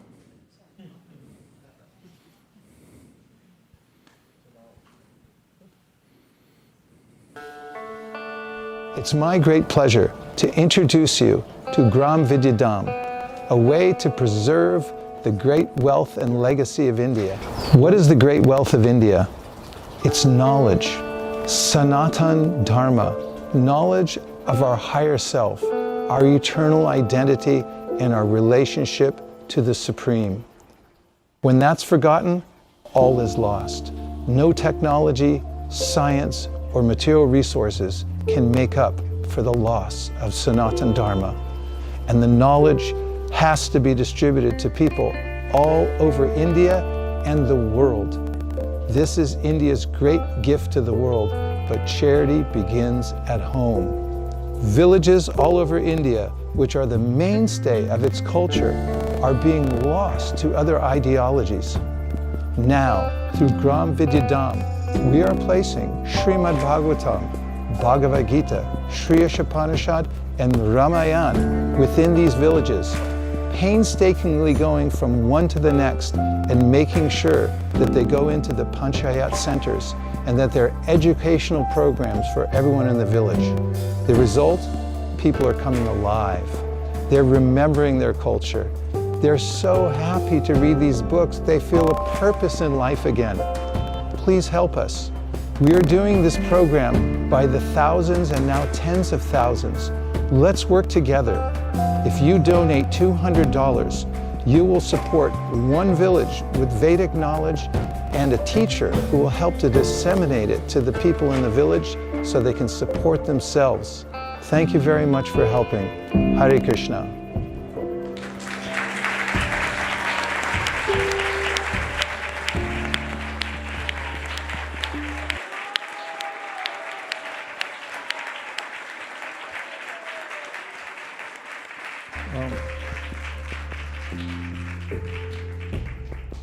As former President Obama used to say, don't boo, vote. Support you can support this by sponsoring a village, in parentheses with an S, villages.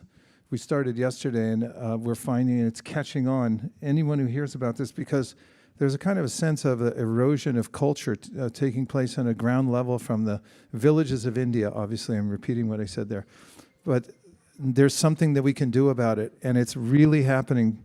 Bhakti Purushottam Swami gave us anecdotes of the way that the villages are being transformed by these books going in. So, Malini, what do you suggest? If we had a lot of requests that people missed out yesterday, and they wanted to sponsor how could we have a lack of microphones all of a sudden? This is treacherous. What do you have to say? Guruji, after we launched this yesterday, And this morning, after His Holiness Radhanath Swami Maharaj's class, this video was shared. And somebody called from Connecticut. And they said that, I saw this video, and I sent it to all my colleagues. And my boss called me. And he said that he wants to donate. But I don't find a link where he can donate. Can you please help me? So immediately we send the information. And he said that his boss is very much interested in protecting the Sanatana Dharma and especially villages. And another devotee, Sandeep Prabhu, I don't know if he's here, but he donated yesterday for one village. And each village is $200. With $200, we can send it to a village. You can support a village. And we'll send a teacher who can teach them a little bit about Krishna consciousness and disseminate these books. I'd like to sponsor a village.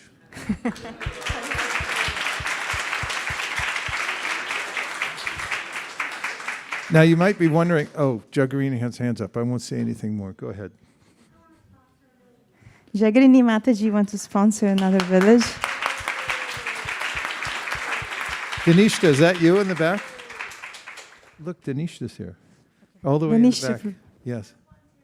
Haribol! Haribol! Srivas Pandit Prabhu. How many villages? One.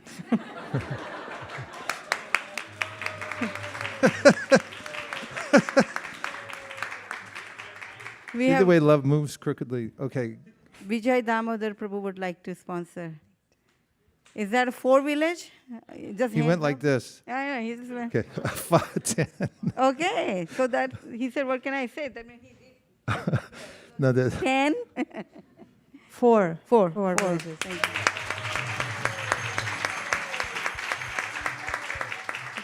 One. What's your name, Mataji? Himakshi. Kamakshi. Oh, Kamakshi. Yes. Thank you. Yes, Prabhu.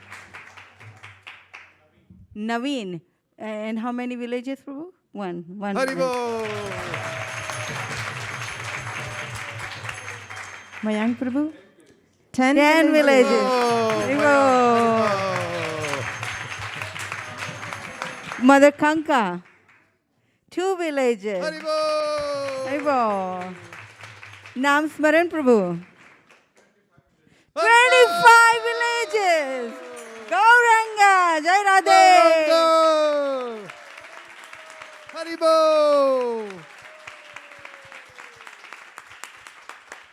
Prabhu, before we go any further, I just wanted to mention that painstakingly over the last year and a half, we've been working with legal teams to create NAFTA. You remember NAFTA, right? This is a North American India Free Trade Agreement. So we're seamlessly transporting books across international borders for whatever you pay here. We're able to distribute them in India immediately. It's happening in real time. Just wanted you to know that. Prabhu, we also just wanted to show this tracker as we are updating these numbers. Our goal for this Bhadra Purnima is to distribute at least 2,000 Bhagavatam sets. And the green column that you see is the one that we have already distributed, and we have 456 more sets to go. So as you see the devotees are sponsoring, that number is changing, so you can track where we are currently. Okay, Dhira Prashanta Prabhu. Haribol! No more red. No more red. We want to see red anymore. We can't stand it. It's getting too much down to the wire. Sorry. We should inform the devotees, those who are online. You can put it on ISV chat box. You can also put it on a Facebook and YouTube. And you can also text at 408-5152. 408-515-5292. Thank you very much. And here we have Pankaj Prabhu. 5 sets, 5 villages.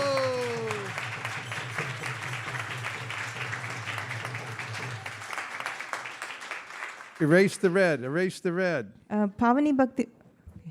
Balimardhan Prabhu, 3 villages. Haribol!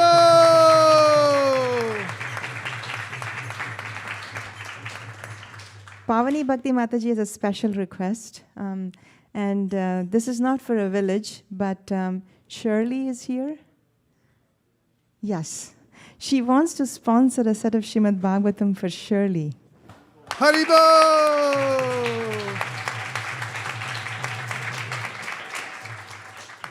Thank you for coming, Shirley. Prabhu. Okay, just want to clarify, in the villages, it will be distributed in their local languages. So, Prabhu wants a Gujarati. Yes, we can give Gujarati, Hindi, Tamil, Marathi, Telugu. One village for Gujarati Bhagavatam. Gujarati, one village. Haribo! Can we get your name, Prabhu, please? Madhav Gaurangadas, Prabhu, yes.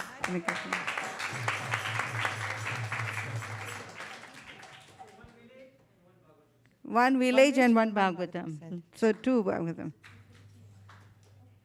Yes, Prabhu, in the back. Okay, so there's one from online from Ishwari Radha Mataji saying, I wanted to sponsor one village. Haribo! Shamrupa Prabhu. One village. Haribo!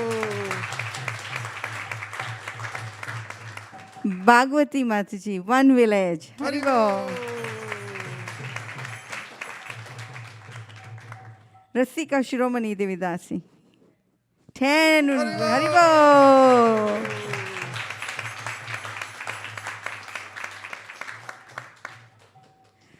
We have somebody who came in on Janmashtami and he mentioned, I just want to give $5,000 donation. And I said, okay, do you have any specific, the service that you would like to do? And first thing he asked, and it came out of my mouth, was books, because that's what we are all about. So this is so wonderful that this opportunity allows all of us to contribute and help others and make a difference. So we'll give that $5,000 donation towards the book for the villages. So we can write that person $5,000. Haribo! Give the microphone to Shraddha. She has something online that's coming in. Hare Krishna, Krishna Krishna, Hare Hare, Hare Rama. So the first one is from Jai Shri Radhe Mataji here. She wants to sponsor one village for Gauri.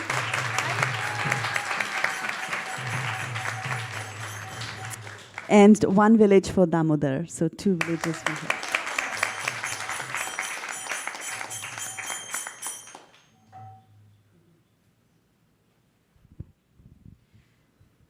Any on the messages? Okay. This message is from Achita Kumar Prabhu. And Prabhu, would you like to announce? Because I could not understand your message.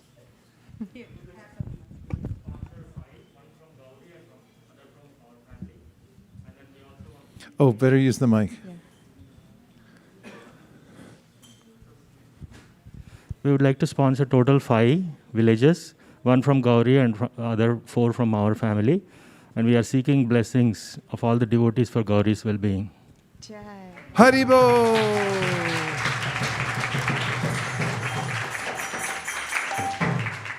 Thank you, Prabhu, so thoughtful. Oh, Parth. So over the summer, me, Advait, Avanish, and Abhay have been doing tutoring for the temple. So we raise quite a bit of money, and we like to sponsor 2 villages.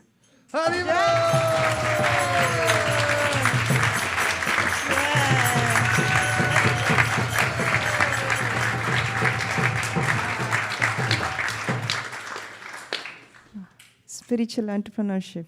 Jai. So do you want to mention that how many we have a goal to go for? Multi. 398 more to go. Yeah, we have to eliminate the red, but we're almost out of time, and the opportunity to sponsor a village. Do you think something, Mother Nirpa? You were saying something? Yeah. So we're running out of time. The opportunity, the window of opportunity for sponsoring on this at this time is closing. And yes, The Shraddha. anonymous 11 Srimad Bhagavatam sets for Gauri. Haribo!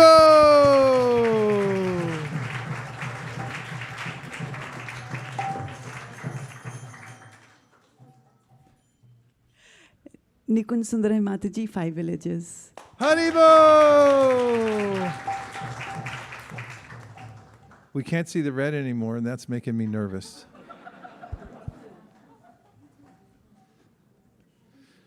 Yes, Prabhu, Harshad Prabhu. Harshad Prabhu, 1 village. Haribo!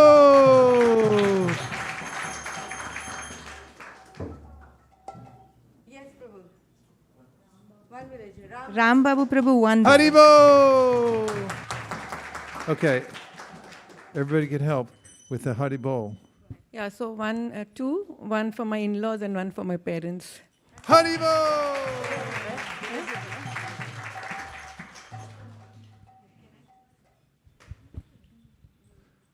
Eliminate the red. I texted my aunt, so she will donate for 1 village, and she wants 1 Bhagavatam set for herself. Haribo!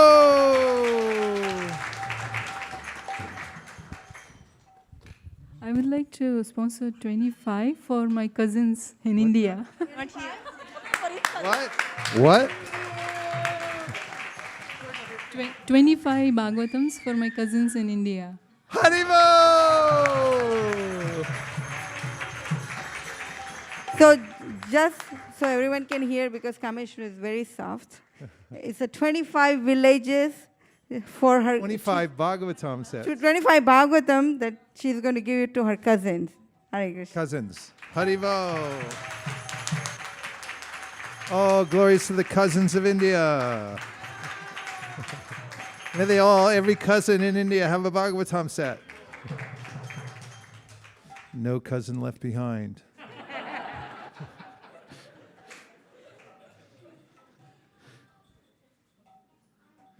Hare Krishna, Krishna Krishna, Hare Hare. Prabhu, this morning there was a call where we were reading Srimad Bhagavatam with our family members, and I played this video, and 5 of them wanted to sponsor 1 village each, so 5 Bhagavatam sets from our family members.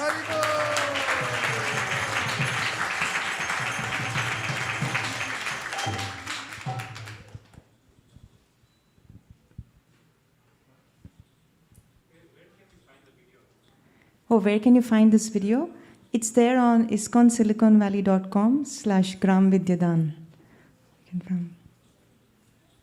Oh, Prabhu. Yes, Prabhu. 2 villages. Haribo! It's Vishwambar and Gauranga. Vishwambar and Gauranga. Hare Krishna. I'd like to sponsor 2 more for my mother-in-law. Krishna willing, actually, she'll be undergoing a knee surgery, 2nd knee surgery tomorrow in India, and my wife is traveling, so 2 more for my mother-in-law. Haribo!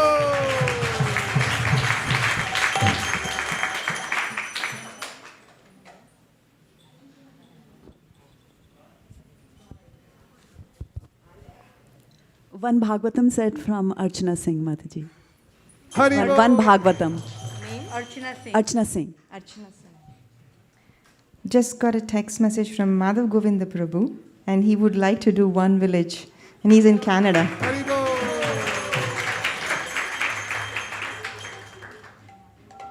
Vijay Prabhu, 3 sets. 3 sets of Bhagavatam. Ramarati Prabhu, 2 sets of Srimad Bhagavatam.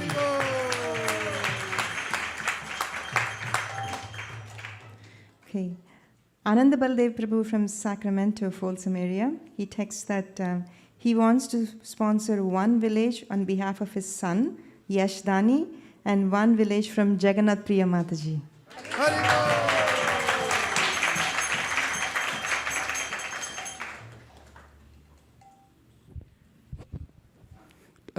2 villages on behalf of His Holiness Radhanath Maharaj.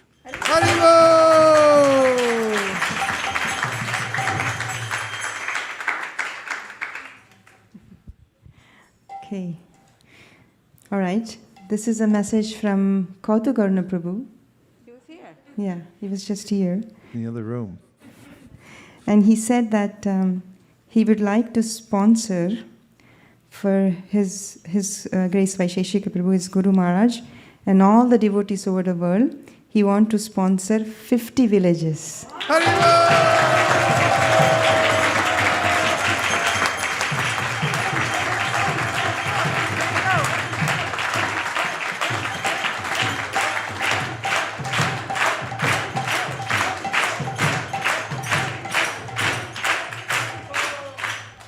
Okay, this is a message from Sivakumar Prabhu. He wants to sponsor 2 Srimad Bhagavatam sets, one for his parents and one for his in-laws.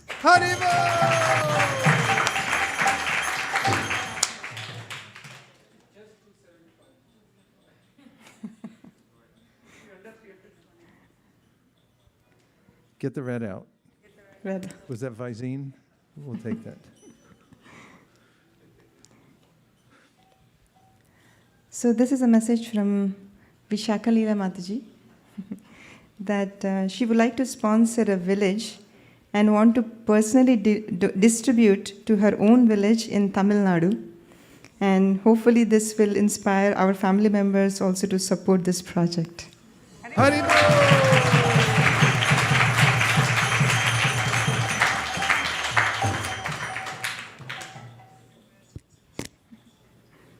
Okay, this message is from Shyam Sundar Prabhu. He says, I want to sponsor one Srimad Bhagavatam set, for Malini Devi Dasi, and other set for Sukeshwari Mataji's parents. Thank you, Shyam Sundar Prabhu.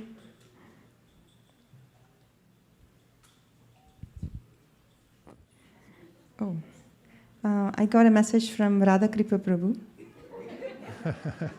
He's back there. So this is a message he's posting on behalf of somebody. Sponsoring one village for Pranj by her parents Shreya and Mukul. Haribo!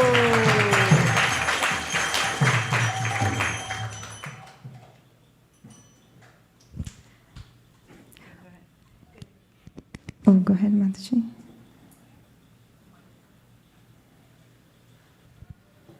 Garima Mataji would like to sponsor a village. Haribo!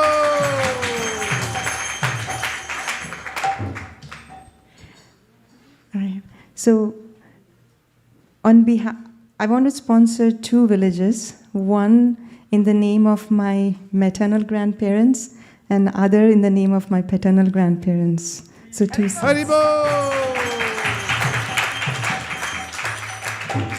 Sirsha Mataji would like to sponsor one Bhagavatam set for her village. Haribo!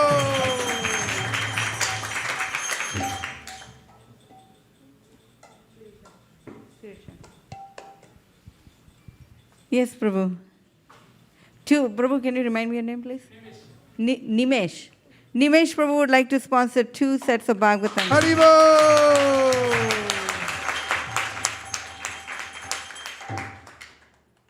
Praveen Tamkhane Prabhu would like to sponsor for 5 villages.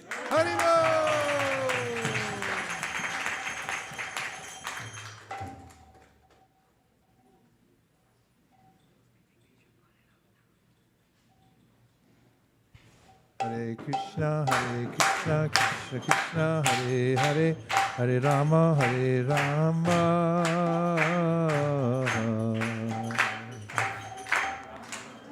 Hare Hare. So Hari Sankirtan Prabhu and Radhika Prema Mataji, they want to sponsor for 5 villages. Haribo! Tadiya Seva Prabhu would like to sponsor for one of his mother's village, and I think it's called Undapuram.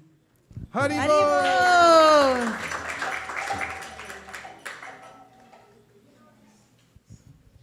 Sukhada Gauranga Prabhu and Prem Kishori Mataji, 5 villages.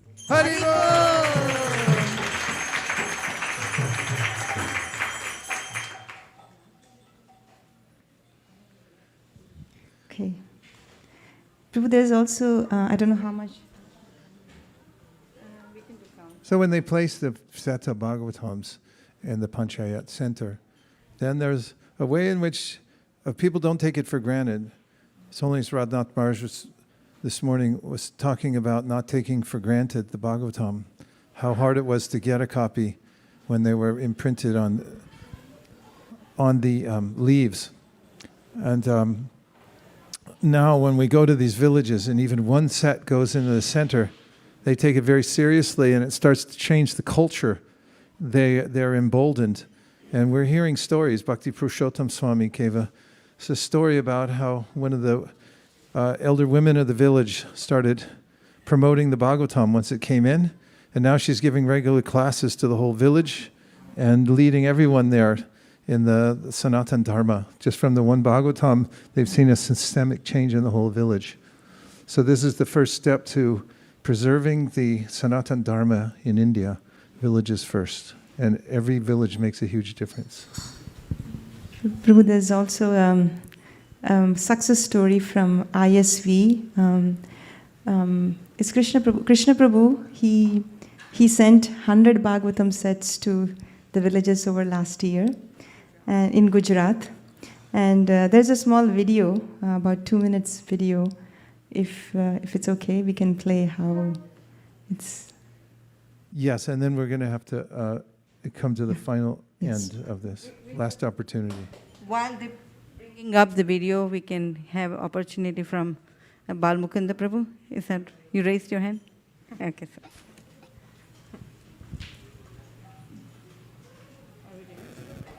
Hare Krishna, Krishna Krishna, Hare Hare, Hare Krishna. Hare Rama. My name is Prakash Kandani. I am from a small village in Gujarat. 3 years back on Bhadra Purnima, we received a gift of Srimad Bhagavatam which changed our lives, as well as the lives of the people of our whole village. We never heard the name of ISKCON before, and there are no centers around. But just reading these Mahapuran and Srila Prabhupada's purport, today my mother is chanting 200,000 names, or more than 112 rounds of Hare Krishna Maha Mantra every day from 1.5 years. My wife and I have been chanting 100,000 names or more than 64 rounds every day. My 3 sisters, my 4 daughters are chanting 16 rounds. Around 25 people are chanting every day in our village.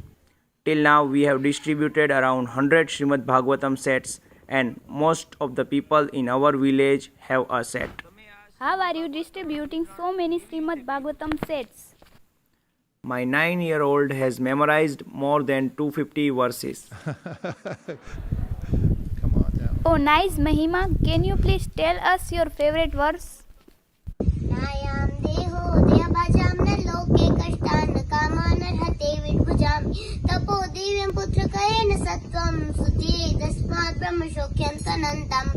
अनुवाद આ જગતમાં જેને ભૌતિક દેહને સ્વીકાર્યું છે તેવા સર્વ જીવને પૈકી માનવ દેહની ભેટ મળી છે એવા વિશેષતા તો મણકાનાર કૂતરા તથા ડુકરો પણ ઉપલબ્ધ છે. Seeing this transformation in our life, so many people are interested to accept this Srimad Bhagavatam set. But people here are so poor that they can't afford daily bread. What to speak of buying a Srimad Bhagavatam set? Couple of centuries back, people were ready to die but not give up their dharma. But now people are forgetting Vedic knowledge. Even just in exchange of rice or wheat bags, they are ready to give up their dharma and accept other ideologies. Please support us to place more Srimad Bhagavatam sets in villages so that we can protect and revive our Vedic culture and knowledge. સંસ્કૃતિ અને જ્ઞાન સાચવી રાખી. Haribol.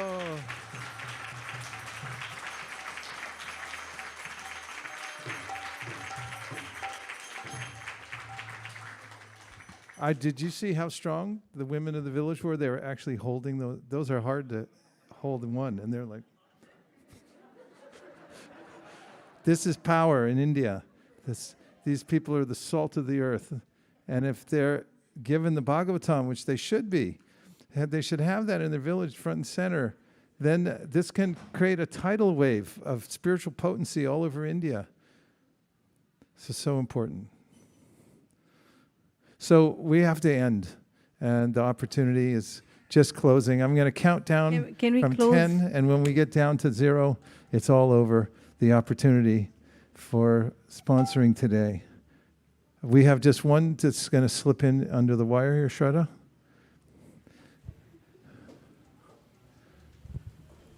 So this is Mona Mataji. She wants to sponsor one village and a set for herself. Haribo!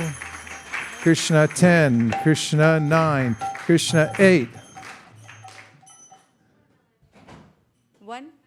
One village. Remind me your name, Mataji? Vishaka. Haribo! Krishna 10, Krishna 9, Krishna 8, Krishna 7, Krishna 6, Krishna 5, Krishna 4, Krishna 3, Krishna 2, Krishna 1, Krishna point 5, Krishna point 125, Krishna point... Hare Krishna. Hare Krishna, Guru Maharaj.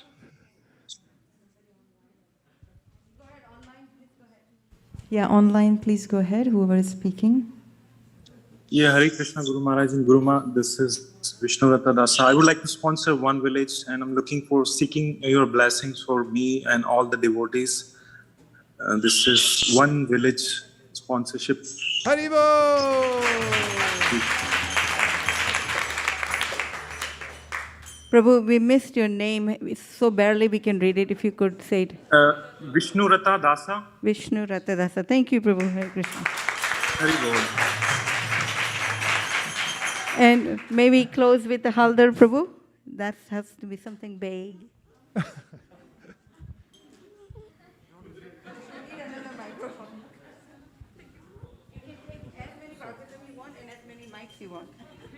Oh, Hare Krishna.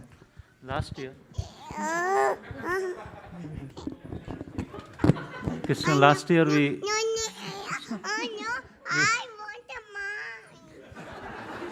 Sorry, Hare Krishna, dear devotees, last year I lost my mother, grandmother, and she practically raised me in the village. And seeing the culture of this video in the village, and this weekend, my family back in India, they gathered together and did a sankalp and tapasya and offer all those to the grandmother. So with seeking all of your blessings and prayers, I would like to sponsor 32 villages. Haribo!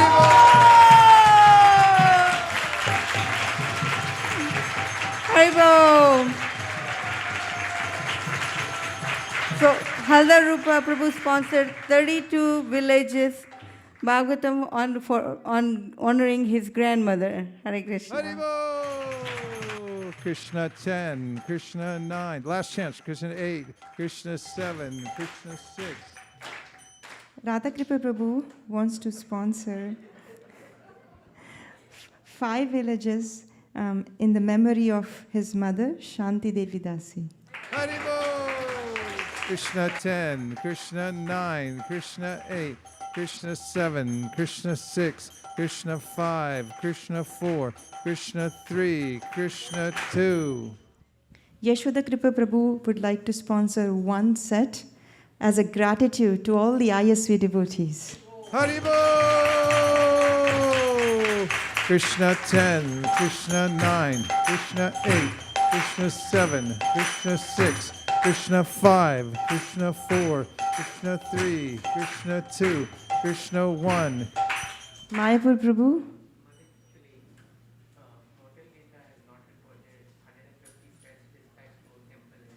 It's already counted. Haribo! He was... So Mayapur Prabhu is just reminding that they did 150 sets on behalf of Motel Gita, and that's already part of the green thing. Haribo! Ganesha in the back. So Jai Kanai Prabhu is sponsoring one Hindi set for his mother. Haribo! That's nice. Danishta, did you have your hand up? Oh, in ecstasy, raise your hand. Okay. Yes, Sorry. Krishna 10, Krishna 9, Krishna 8, Krishna 7, Krishna 6, Krishna 5, Krishna 4, Krishna 3, Krishna 2, Krishna 1, Krishna point 5, Krishna point. Looks like something is coming from Facebook. Prabhu, we can't hear you. Where's all our Facebook friends?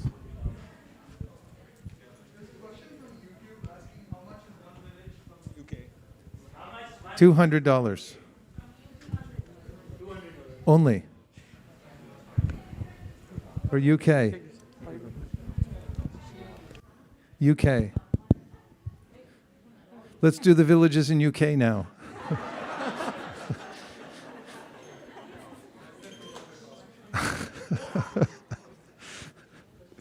Okay, I have a very big person here wants to Speak to one village. Sponsor. No. How many villages? One. One village. Haribo! Krishna 10, Krishna 9, Prabhu. Mataji, we wanted to sponsor one for my grandparents. This is Haribo!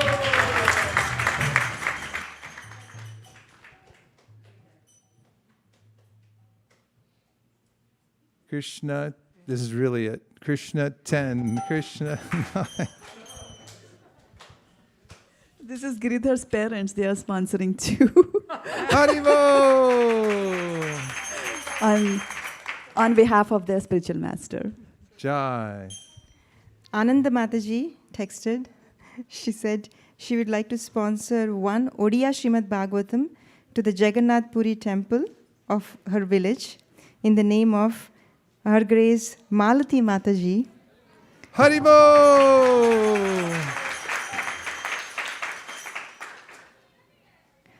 Oh, she said that Malati Mataji's birthday party, who brought the first Jagannath onto the San Francisco temple. Haribo!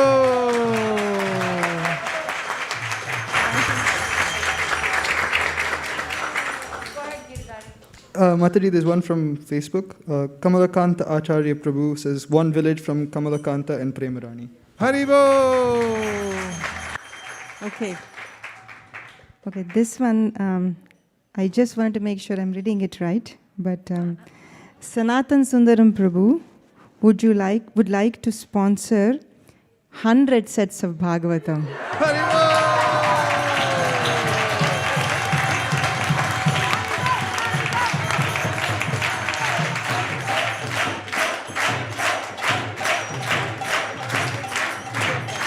Is it correct?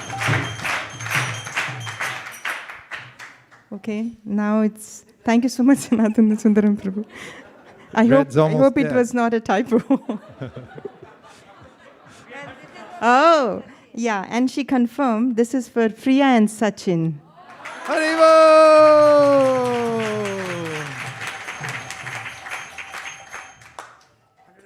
Thank you, Priya and Sachin.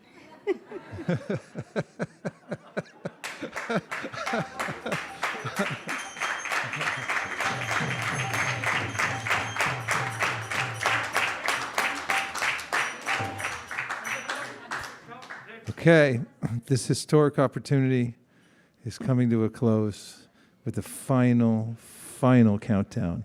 Krishna 10, Krishna 9, Krishna 8, Krishna 7, Krishna 6, Krishna 5, Krishna 4, Krishna 3, Krishna 2, Krishna 1, Krishna point 5, Krishna point 125. Balimardhan Prabhu. Haribo! Bali Prabhu! Thank you, Bali Prabhu. Also, we would like to say that all the sets that devotees are sponsoring today will also be counted towards the festival leading up to Radhashtami. So this is for Radharani's pleasure. Haribo! And also for the pleasure of Srila Prabhupada and Srimati Radharani, we'll be reading all these names tomorrow, and your sponsorship will be offering that as one of the offering in the altar by pujaris. Okay. And do one important thing, please tell your friends. When there is a sale, we tell our friends, right? So do tell them and bring them tomorrow and have them become a part of this wonderful contribution and make a difference and change the Can they world. pass the video on? Yes, please pass on the videos. Do you know they have, like, you pass on 10, you get this? You pass on 10, you get Radharani's mercy tomorrow. Yes, Rasika has one. One village, Govind Charan's nephew, Balaji. Haribo! Yes, Girdhari Prabhu. Mataji, it's also from Facebook. Bhaktin Rafaela Mataji wants to sponsor one village. Haribo!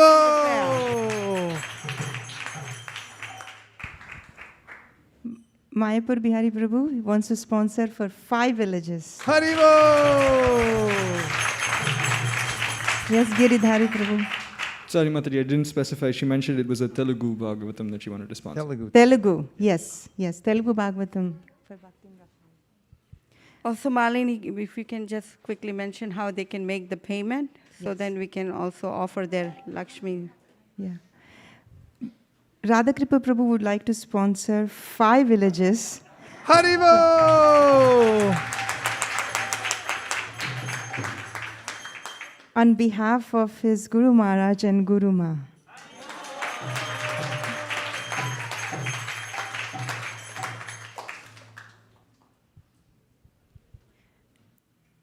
Okay, we have Mother Shraddha has some. So Priyanka Nanjireddy Mataji, one village. Haribo! See, Nikunja Sundari told her sister, Priyanka, who is in Boston, a doctor, pediatrician, on 911 pager. So that's why we got the pledge. So please remember, everyone, please go home, tell your friends and families and neighbors and everyone. Yes, Girdhari Prabhu. Mataji, we have from Manu Davis Prabhu. He's written, Manu and Ishani, Ireland, one village.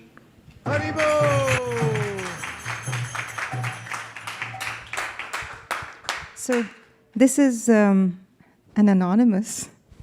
They want to sponsor one Srimad Bhagavatam for Anand Baldev Prabhu and Komal. Haribo!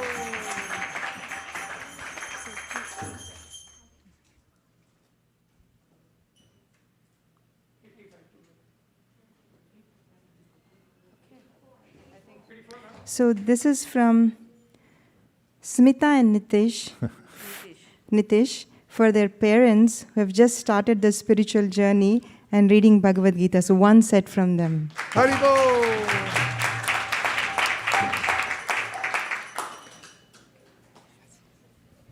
Hare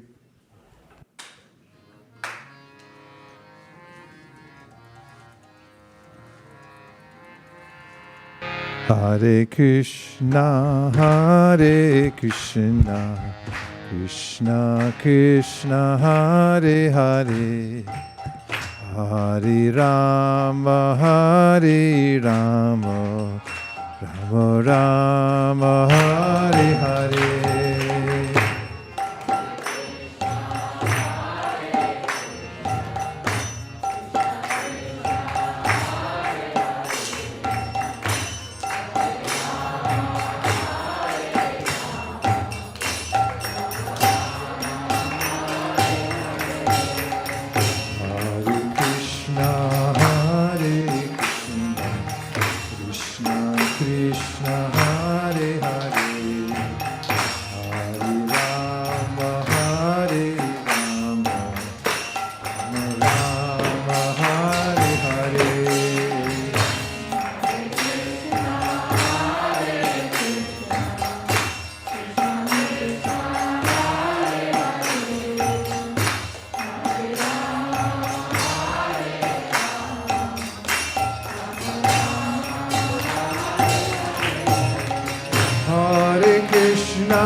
Hare Hare, Hare Rama, Hare Rama, Rama Rama, Hare Hare.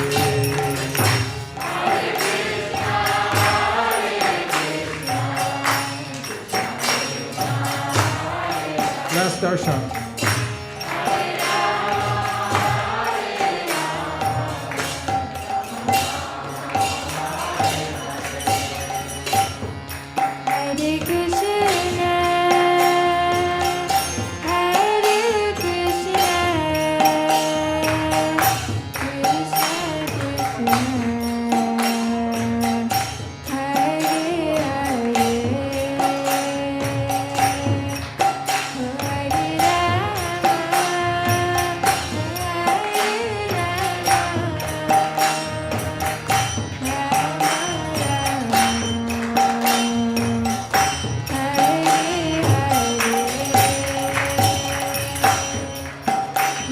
Hare Krishna,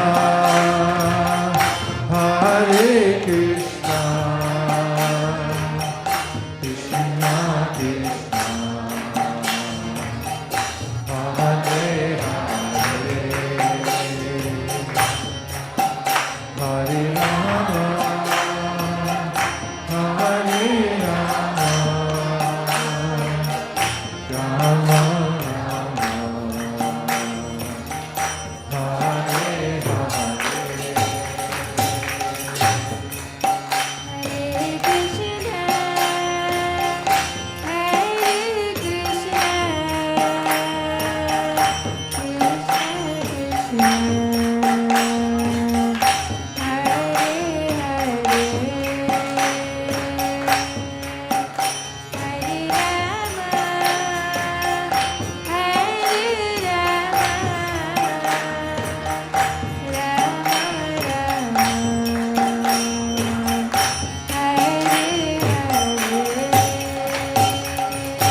Hare Hare,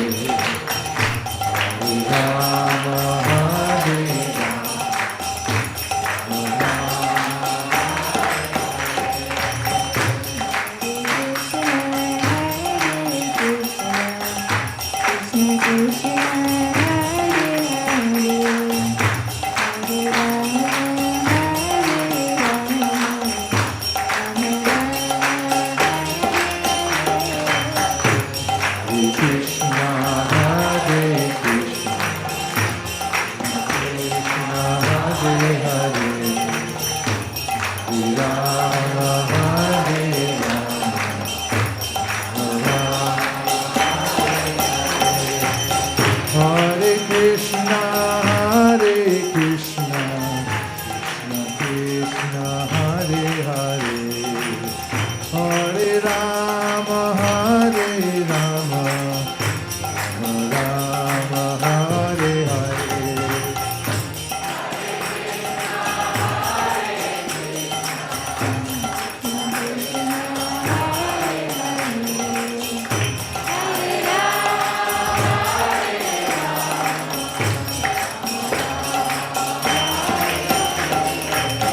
Hare Krishna, Hare Krishna, Krishna Krishna, Hare Hare, Hare Rama, Hare Rama, Rama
Krishna Krishna Hare Hare, Hare Rama Hare Rama, Rama Rama Hare Hare.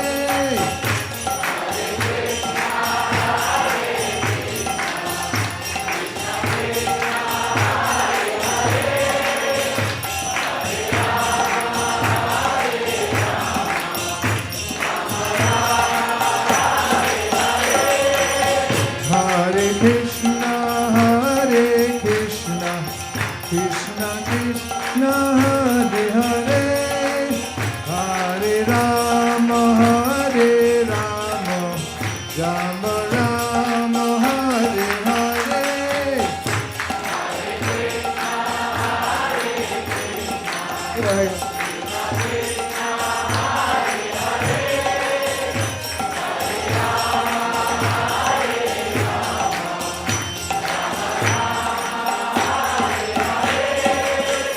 Hare Krishna, Hare Krishna, Krishna Krishna, Hare Hare, Hare Rama, Hare Rama, Rama Rama, Hare Hare. Hare Krishna, Hare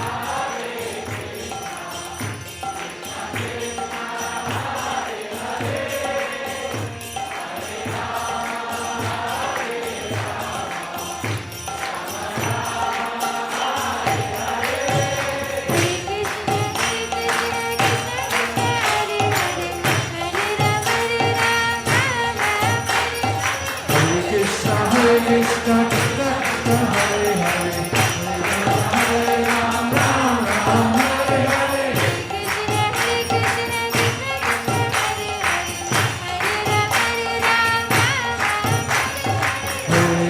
Hare Krishna, Krishna Krishna, Hare Hare, Hare Rama, Rama Hare Hare. Hare Krishna, Hare Krishna, Krishna Krishna, Hare Hare, Hare Rama, Ram Ram, Hare Hare.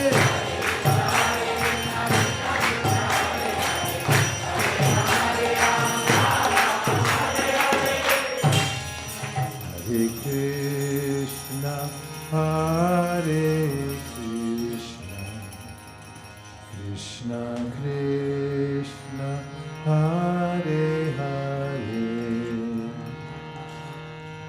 Hare Rama, Hare Rama, Rama Rama, Hare Hare.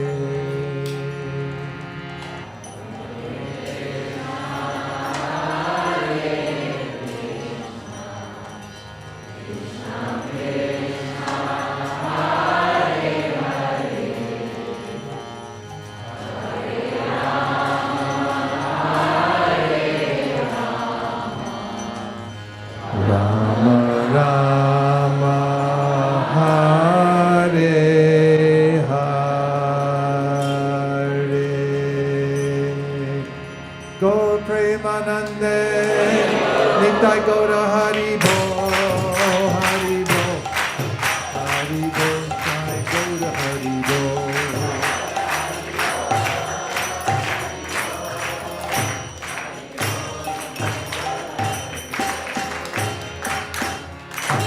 Shri Harinam Sankirtan ki, Shri Harinam Mantra ki, Shri Harinam Prabhu ki, Gaur Premanande, Nitai Gaura Hari Bo, Hari Bo, Hari Bo, Nitai Gaura Hari Bo.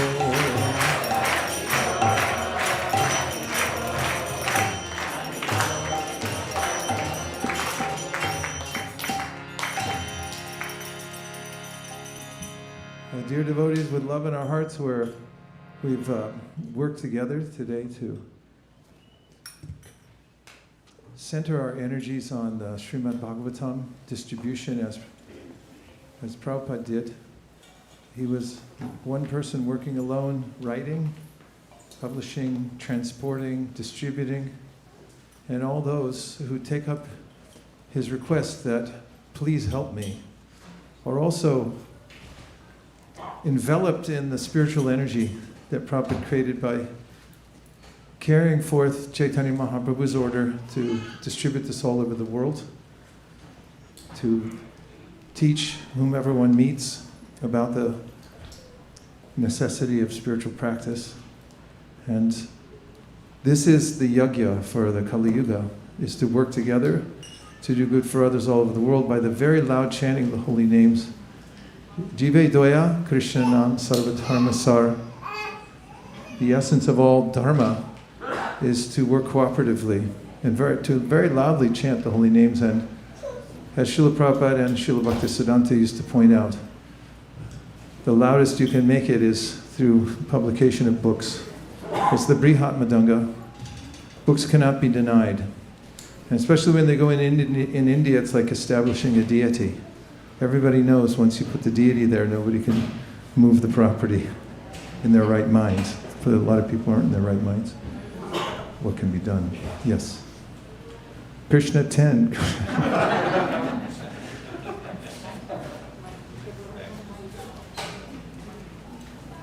Okay, so we're almost to Prasadam. We have some requests that came in during the kirtan, I think. No, Maharaj, I was going to make some other announcement, Yes. but because you started counting, so I have to stop. So there's one more sponsor for a village, 2 villages actually, from Anonymous. I was going to request prayers for our dear Mukta Mataji, who's celebrating her birthday today. Balmukund Prabhu's wife. Hare Krishna. Shri Prabhupada, Shri Chaitanya Mahaprabhu, Shri Panchatattva, Shri Radha Madan Mohan, Shri Lakshmi Nrsingadev. If you so desire, please always protect Mukta Mataji, give her pure devotional service and all facility to go back home, back to Godhead in this lifetime. Thank you for considering our request.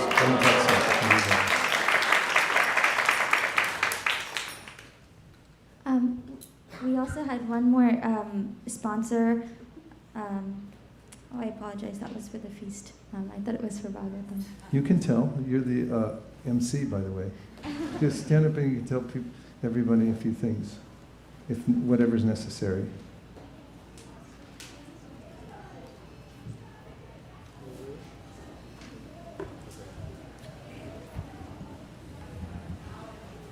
Tomorrow is Radhashtami, and we'll be having a program in the evening time tomorrow.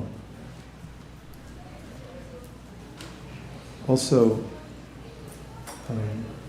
we'll continue this Bhagavatam marathon till all the red is gone. For anybody who's feeling as anxious as I am, you can help participate in it. And tell to the cook's word for today.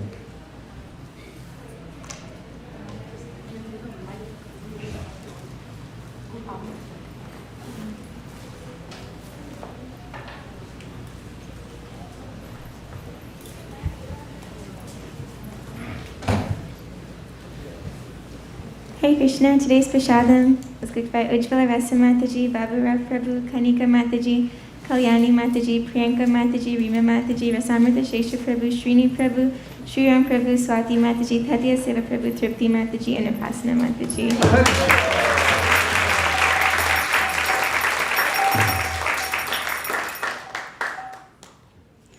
Hare Krishna.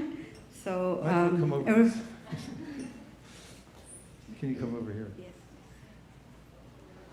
Hare Krishna, Hare Krishna, Krishna Krishna, Hare Rama, Hare Rama. Jai Shri Radhe.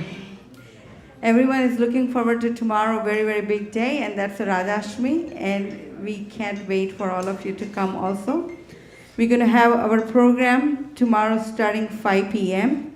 We'll also have Mangala Arti, but details to follow shortly. So we'll be sending out emails probably later this afternoon, and we'll confirm the morning schedule, and evening we will start at 5 o'clock. So if you have to plan and let your manager, boss know, and if you are boss, the best, you can stay here all day and do the service. There's lots of room. We can organize the book rooms and other rooms. Is tons of service and tons of time for chanting. And also, let's just come together and serve and make this festival very beautiful. We also would like all the devotees who can stay back today and would like to help out with the decoration. We have lots of kitchen cleaning service, chopping service. So please feel free to reach out to Brajvilasini and Kalakeli. And if you don't know them, this is a wonderful opportunity to associate with the Vaishnavas.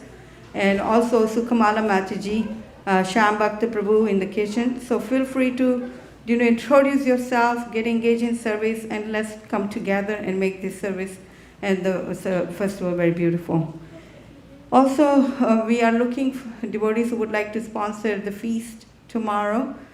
Feel free to reach out to Suryakund Prabhu, Hari Sankirtan Prabhu, Vrindavan Priya Prabhu, and myself. Priya Kishori is also here. So that's a wonderful opportunity is there. And today's feast is sponsored by Yogesh Gautam Prabhu. His father is struggling with a post-COVID lung disease, and he would like all the Vaishnavas to pray for Ananta Gautam, who has been hospitalized in Mumbai. Hare Krishna, Krishna Krishna, Hare Hare, Hare Rama, Rama Rama, Hare Hare. Okay, and we thank you very much. I see that we already started getting messages to sponsor the feast tomorrow, so that's welcome.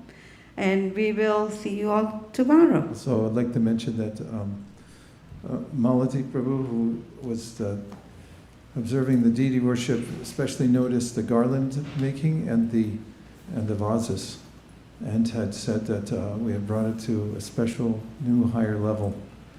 She said, I thought we, where she is, had come to a high level, and then she appreciated those who are putting their heart and soul into this. And I must say, it's one of the greatest features here at ISV, the devotion that all the garland makers are doing. It's making life like so sublime because of what you're doing, and the vases, it's amazing. So thank you very much. All glories to your service. And Malati wants to say,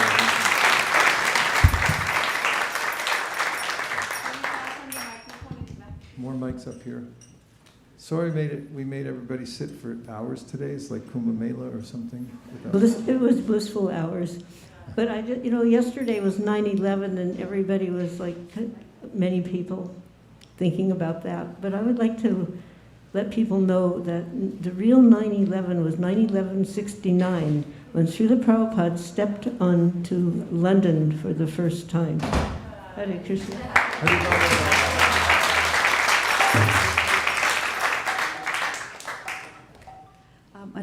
Sophie Mataji is sponsoring 2 Srimad Bhagavatam sets here in USA and 2 villages in India.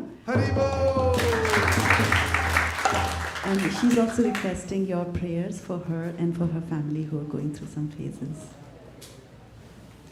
Dear Srila Prabhupada, dear Sri Chaitanya Mahaprabhu, dear Sri Sri Panchadapa, Sri Sri Radhamanan Mohan, Sri Sri Lakshman, Sri Revati Sodazaya, please protect Bhakti and Sophie's family and give them all facility to become Krishna conscious. Thank you for considering our request. Om Tat Sat. Hare Krishna. And Hare Krishna, I just wanted to remind everybody, 9/11 is also the 20th, yesterday was the 20th anniversary of the appearance of Lord Nrsimhadev here at our temple.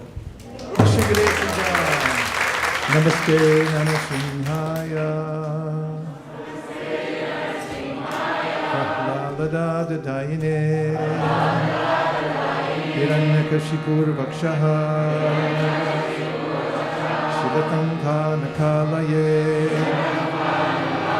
Ito Nrishingha Parato Nrishingho Yato Yamitato Nrishingha Vahiranishingho Ridaye Nrishingo Nrisinghamadin Saranam Prapadye Tabakara Kamala Bhare Nakamadita Shingam Dalitayerana Kasi Putanu Kingam Keshavadvita Nadahari Rupa Jaya Jagadisha Hare Jaya Jagadisha Hare Jaya Jagadisha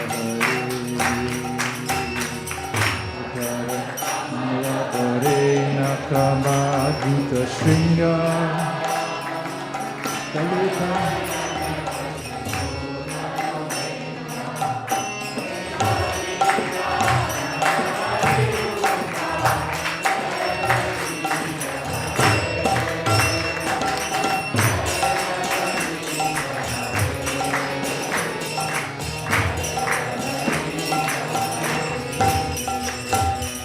Jai Bhakti Vignamanashana Shri Nishingadev Ki Bhakta Prabhara Shri Prahlad Maharaj Ki Gaur Premanande.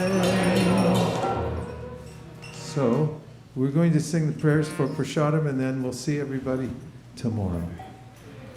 Krishna willing. Sharira Dvijaja Jyotendriya Akekaha Jive pere dishaya shubhode karma dhiti dvayati loba mosu dhunati ake jeta katita samsare Krishna Bharataya Tori Gare Saprasad Annadilopahai Seyamnamritapal Radha Krishna Gunapal Preme Kapo Sri Chaitanya Hipa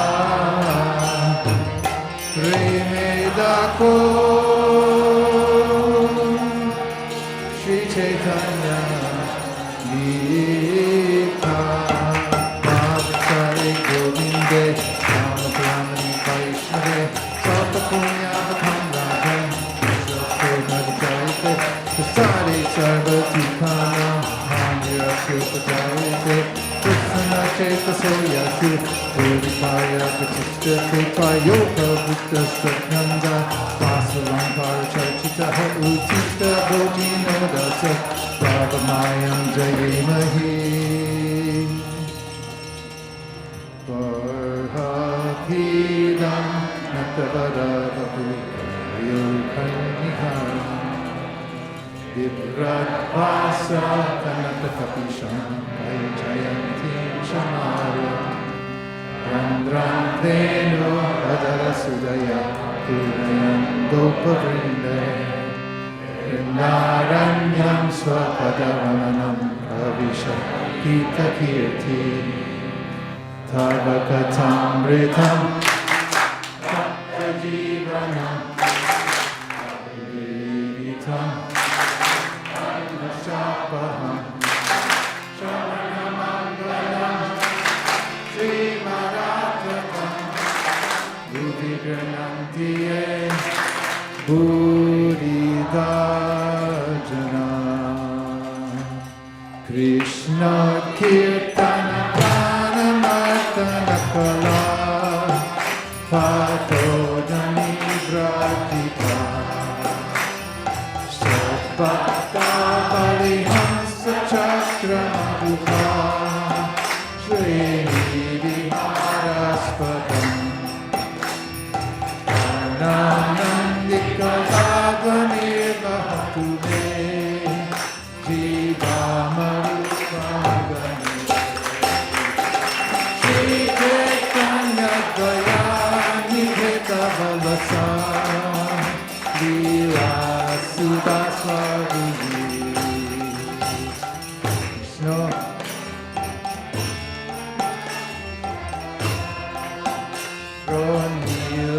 Nilaramodaya Shamyachastra Vivadaya Rasadaya Chitorpito Madaya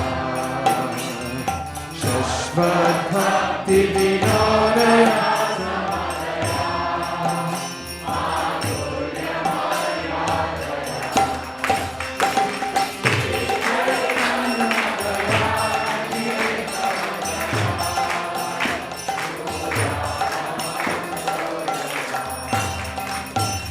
Yakhomara harasa eva hibaras ta eva chaitra shata eton ilittamalati svagataya dodata dhammaniva sachaivasmitati tatra surata vyaparadiladido devarorasiveta sitartare cheta samuttantate Shri Vishnu Shavane Parishirabhava Vaisesika Kirtane Prahlad Tarangri Bhajane Lakshmi Pitu Pujane Akura Todi Pandane Kapitatir Dasa Sakirtana Sarvasvamani Vedani Valirabu Krishna Shambhara Aradyo Bhagavan Prateshnatanayas Tadgama Vrindavanam Gangya Kashirupasana Vrajavidu Varnena Yastavita Srimad Bhagavatam Pramanamamalam Prema Bhuvano Shri Chaitanya Mahaprabhu Matamidam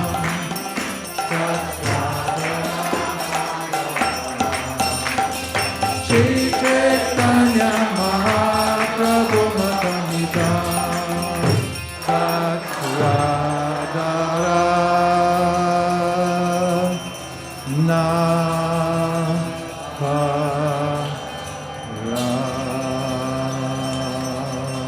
Gaur Premanande Nitai Gaura Haribo Haribo Haribo Tai Gaur Haribo